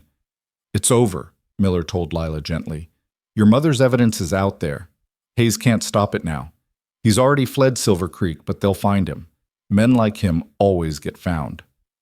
My father needs to know, Lila said. When he wakes up, he needs to know it worked. When he wakes up, we'll tell him together. Miller glanced at Ethan's still form. He's a fighter. If anyone can pull through, it's him. But days passed with no change. Ethan lay trapped in a twilight between life and death, his body struggling to heal damage that seemed insurmountable. Doc Abernathy changed bandages twice daily, monitoring for infection, for fever, for the 1,000 complications that could still claim him. The wound stayed clean, almost miraculously so. But Ethan didn't wake. On the 5th day, Sheriff Coleman returned with more news. Hayes had been caught trying to cross into Mexico. He was being held in Denver, awaiting trial. The evidence from Mara's ledgers was so comprehensive, so damning, that prosecutors were calling it the most significant corruption case in territorial history. Hayes would hang or spend the rest of his life in prison. Either way, he'd never hurt anyone again. Lila listened to this with numb satisfaction. Justice was being done. The truth was spreading. Everything her mother and father had fought for was succeeding, but none of it meant anything if Ethan died without knowing. She leaned close to him, whispering near his ear, "You have to wake up, please. We won. Hayes is finished. Mama's sacrifice meant something, but I need you to wake up so I can tell you properly. I need you to see what we did together." His eyelids fluttered, just slightly, but enough that Lila's breath caught. She gripped his hand tighter. "That's it. Come back. You promised you'd be right behind me. You promised." Doc Abernathy was there in an instant, checking Ethan's pupils, his pulse. "Talk to him more. Your voice might be what he needs to find his way back." So Lila talked. She told him about everything that had happened since the gunfight, about how Mrs. Chen had organized the whole town to help hunt down Hayes's remaining men, about how Dorothy had set up a fund to help rebuild the trading post in Broken Ridge, making it a memorial to Mara, about how Frank Miller was writing a book about the whole story, about corruption and courage and the price of truth. "And you're going to read it someday," she said, "because you're going to wake up and get better and teach me all the things Mama didn't have time to teach me. You're going to show me your cabin and the land you worked. You're going to tell me more stories about the war and about Mama and about being young. You're going to be my father, really be my father, for more than just a few days. That's what you owe me. That's what you owe Mama." On the 7th day, Ethan opened his eyes. The first thing he saw was Lila's face, thinner than he remembered, marked by exhaustion and worry. The second thing he felt was pain, bright and insistent, radiating from his chest and shoulder. The third thing he understood was that he was alive, impossibly alive, when he'd been certain he was dying in the street with his daughter's tears on his face. "Lila," he rasped, his voice barely functional. She burst into tears, pressing her face against his hand. "You came back. I knew you would. I knew you wouldn't leave me." Tried not to. Each word was an effort, but he forced them out. Didn't seem to have much choice in the matter. Doc Abernathy appeared, checking Ethan's vitals with professional satisfaction. "Welcome back, Cole. You've been unconscious for a week, lost enough blood to kill 3 men and survived wounds that should have finished you. Either you're the luckiest man alive or too stubborn to die. I'm betting on stubborn." "Hayes?" Ethan managed. "Caught, arrested, awaiting trial in Denver." Lila wiped her eyes, smiling through tears. "The papers worked. Everything worked. Mama's evidence brought him down." Ethan closed his eyes, letting that truth settle through him. Mara's sacrifice hadn't been in vain. The years she'd spent running, the careful documentation she'd maintained, the final desperate act of sending their daughter north with his name, all of it had led to this moment. Hayes was finished. The corruption was exposed. Justice, imperfect but real, was being done. "You did good, girl," he whispered. "You and your mama both." "We did it together," Lila corrected. "All of us. That's what Mama wanted, I think, for people to stand together against the darkness." Recovery was slow, painful, and punctuated by setbacks. Infection threatened twice, driven back by Abernathy's careful treatment and Lila's constant vigilance. Ethan's left arm remained weak, the shoulder wound having damaged nerves that might never fully heal. His breathing was labored for weeks, the injured lungs struggling to function properly. But he healed, day by incremental day, his body knitting itself back together with the same stubborn determination that had kept him alive in the first place. Lila never left his side. She slept in a cot the doctor set up in the office. She read to him from newspapers that detailed Hayes's downfall, the investigation spreading to uncover a network of corruption that stretched across 3 territories. She told him about letters arriving from people Mara had helped over the years, People who remembered her kindness and mourned her loss. She showed him sketches she'd drawn of her mother, trying to capture Mara's face before memory faded. Dorothy came daily, bringing food and news. The bank was thriving, she reported, and she'd established a trust for Lila's future, funded by the reward money the territorial government had offered for evidence leading to Hayes's arrest. "Your daughter will never want for anything," Dorothy told Ethan. Mara made sure of that, and now the territory is making sure of it too. Frank Miller visited with proofs of his book, reading passages aloud and asking for Ethan's corrections on details. "This story needs to be told right," Miller insisted. "Future generations need to know what happened here, how ordinary people stood against extraordinary evil and won." Mrs. Chen came with stern instructions about rest and proper nutrition, bringing Chinese herbs she swore would speed healing. She'd adopted Lila in spirit, if not in law, treating the girl with rough affection that couldn't quite hide genuine love. "You're staying in my boarding house when you're well," she told Ethan. "Both of you. No argument. Someone needs to make sure you don't do something stupid again." Sheriff Coleman came to take Ethan's official statement, but it was more conversation than interrogation. "The territorial governor wants to meet you," Coleman said. "Wants to personally thank you for exposing Hayes. There's talk of a commendation, maybe even a position if you want it. Territorial marshal or something similar." "I'm no lawman," Ethan said. "You're a man who stood for justice when it mattered. That's all any lawman should be." Coleman stood to leave. "Think about it. Territory needs good men, needs them badly." 6 weeks after the gunfight, Ethan was strong enough to leave the doctor's office. He moved slowly, leaning on a cane Lila had commissioned from the town carpenter, but he moved under his own power. They walked through streets where people nodded respectfully. Children pointed with wide eyes. Merchants offered free goods that Ethan politely refused. "They're treating you like a hero," Lila observed. "I'm not a hero, just a man who did what needed doing." "That's what heroes are.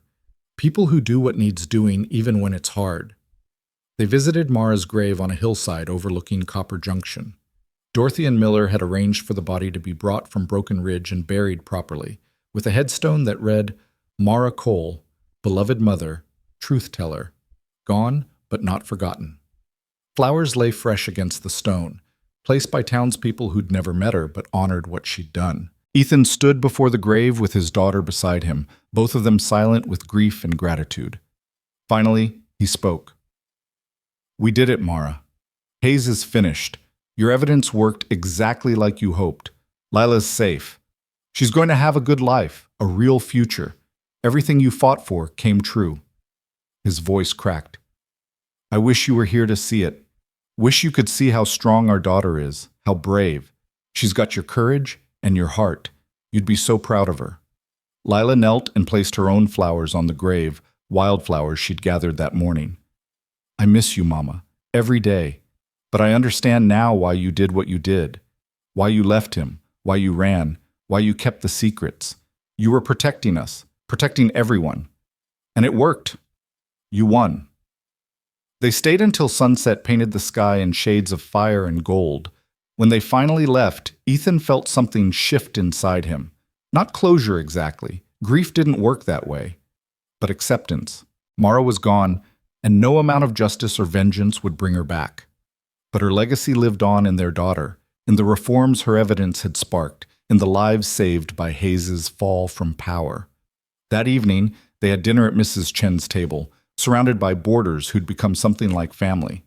Dorothy was there, and Miller, and Sheriff Coleman, and Doc Abernathy. They ate and talked and laughed, celebrating survival and success and the simple fact of being alive.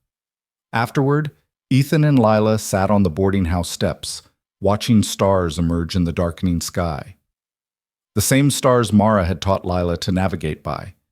The same stars that had watched over all of them through every desperate mile and impossible fight. "What happens now?" Lila asked. "Do we stay here? Go back to your cabin? What do we do?" Ethan considered the question. The cabin would still be there if it hadn't been burned by Hayes's men. The land would still be his. "You're the most important thing now. You get a say in what we do." Lila thought about this, her face serious in the starlight. Mama spent 7 years running and hiding. She did it for me, to keep me safe. But I think maybe she would have chosen different if she could have. I think she would have wanted to fight instead of run, to stand with people instead of apart from them. You're probably right. So we should choose that. Choose to stay and help and be part of something. Choose to not run anymore. She looked up at him. Choose to have a real home instead of just a place to hide. All right then, we stay. We build something here. Together. They sat in comfortable silence while the night deepened around them. Inside, Mrs. Chen was already preparing breakfast for the next day, the smell of bread dough rising, the sound of her humming carrying through the walls. Somewhere in the town, Frank Miller was writing by lamplight, documenting the story for history. Dorothy was closing up her bank, securing the ledgers that had changed everything. Sheriff Coleman was making his final rounds, keeping watch over people who could sleep safely because threats had been faced and defeated.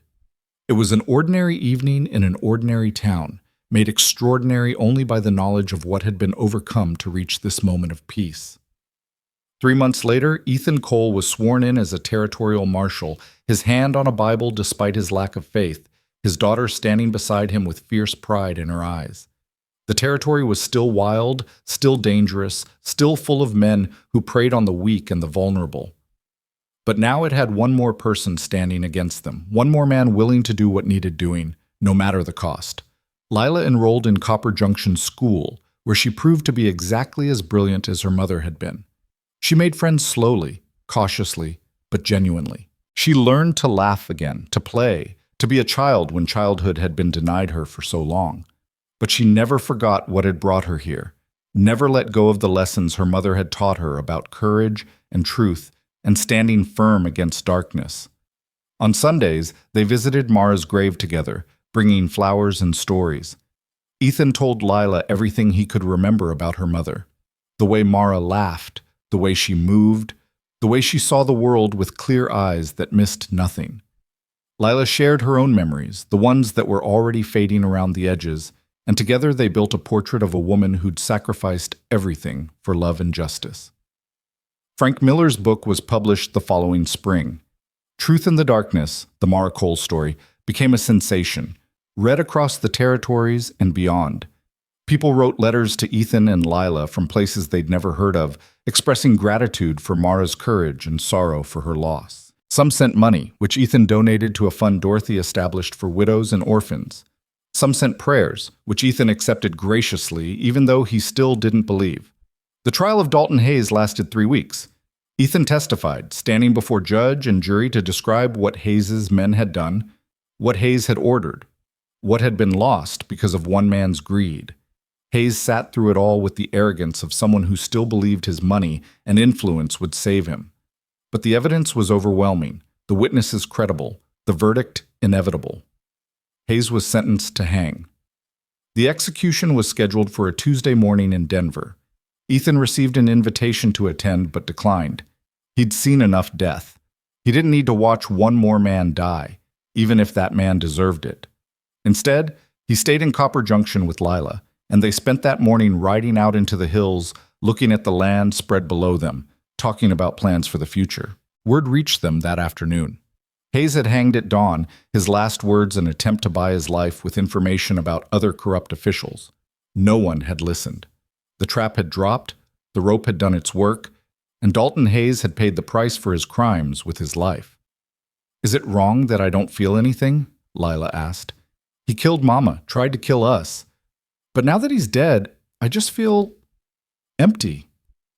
"That's because revenge doesn't heal wounds," Ethan said. "It just closes one chapter so you can start another. The healing comes from what you do next, not from what happened to him." "What do we do next?"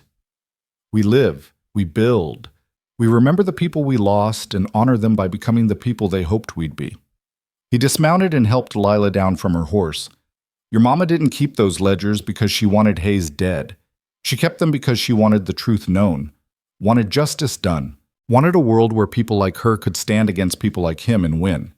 Well, we've got that world now. Or we're starting to. Our job is to keep building it." They stood together on that hillside, father and daughter, survivors of a war neither had wanted, but both had fought with everything they had. Below them, Copper Junction went about its business. Above them, hawks circled in a sky so blue it hurt to look at. Around them, the land stretched in all directions, vast and wild and full of possibility. A year passed, then two. Ethan's work as a marshal took him across the territory, tracking criminals, enforcing laws, bringing order to places where chaos had reigned. It was dangerous work, work that kept him away from home for weeks at a time. But he always came back to Copper Junction, always came back to Lila, who waited with the same fierce determination she'd shown that morning she'd appeared in his cabin kitchen. She grew taller, stronger, more confident. She excelled in school, devouring every book she could find, asking questions that made her teachers both proud and exasperated. She learned to ride like she'd been born in a saddle, to shoot like her father, to think like her mother. By the time she turned 12, people who met her couldn't help but be impressed by the depth of her character, the strength of her convictions. "She's going to change the world," Dorothy said one evening, watching Lila help organize donations for families affected by a mine collapse. "That girl has her mother's heart and her father's spine. Nothing can stop her." "I hope you're right," Ethan said. "I hope she gets the chance to do all the things Mara never could." "She will. We'll make sure of it." On what would have been Mara's 32nd birthday, Ethan took Lila back to his cabin in the foothills. The building still stood, weathered but intact, exactly as he'd left it 3 years earlier. They spent a week there, cleaning, repairing, making it livable again. Ethan showed Lila how to work the land, how to read weather, how to survive in country that didn't forgive mistakes. She learned quickly, her hands growing calloused, her skills sharpening. On their last evening, they sat outside as sunset painted the mountains gold and purple. Ethan felt something settle in his chest, something he hadn't felt since before Mara left all those years ago. Peace, maybe. Or acceptance. Or simply the understanding that life continued, that wounds healed, that tomorrow would come whether you were ready for it or not. "Do you miss it?" Lila asked. "Living here alone?" "Sometimes, but not enough to go back to it." He looked at his daughter, seeing both Mara and himself in her features, in the way she held herself, in the directness of her gaze.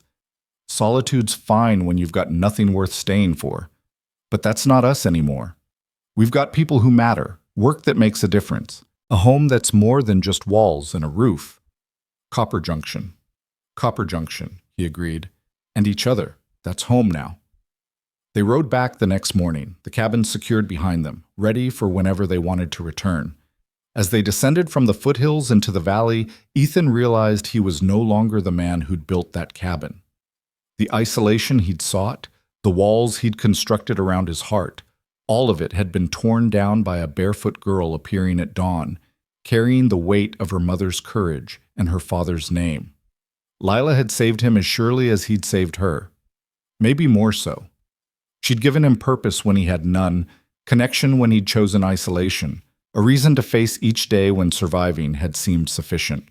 She'd taught him that love wasn't something to fear because it could be lost, but something to embrace because it could be found again. On Lila's 13th birthday, Ethan gave her Mara's locket, the one she'd been wearing when she died, the one that contained both their faces. Lila opened it and looked at the two people smiling at each other across time and loss, both dead in their ways, both living on through the daughter they'd created together. "Thank you," she said, her voice thick with emotion, "for everything, for being there when I needed you, for standing and fighting instead of running, for being my father." "Thank you for finding me," Ethan replied, "for trusting me, for being exactly who your mama raised you to be, for giving an old man a reason to believe the world's worth fighting for." They stood together in the boarding house room that had become home, surrounded by friends who'd become family in a town that had embraced them completely. Outside, life continued its endless rhythm. Inside, father and daughter held each other in the kind of embrace that said everything words couldn't. Mara was gone, but she lived on in them, in Lila's courage and Ethan's determination, in the justice her evidence had brought, in the reforms that followed Hayes's fall, in the story Frank Miller had written and the people it inspired. In every child who learned what she'd taught, the truth mattered, that courage counted, that one person standing firm could change everything. Years later, when Lila was grown with children of her own, she'd tell them about their grandmother who'd kept ledgers in the darkness, and their grandfather who'd fought 7 men to protect one girl in a dusty street. She'd tell them about sacrifice and survival, about love that transcended death, about the price of justice and the value of truth. But on this night, she was still 13, still learning, still growing into the person she'd become. And Ethan was still there to guide her, to protect her, to love her with the fierce devotion of someone who'd lost everything and found the only thing that truly mattered. They were home. They were family. They were everything Mara had hoped for when she pushed her daughter out a burning window and sent her north with a stranger's name. The stranger who'd turned out to be the father Lila never knew she had. The father who'd fought and bled and nearly died to keep her safe. The father who'd chosen, when given impossible odds, to stand rather than run. And in standing, had won everything.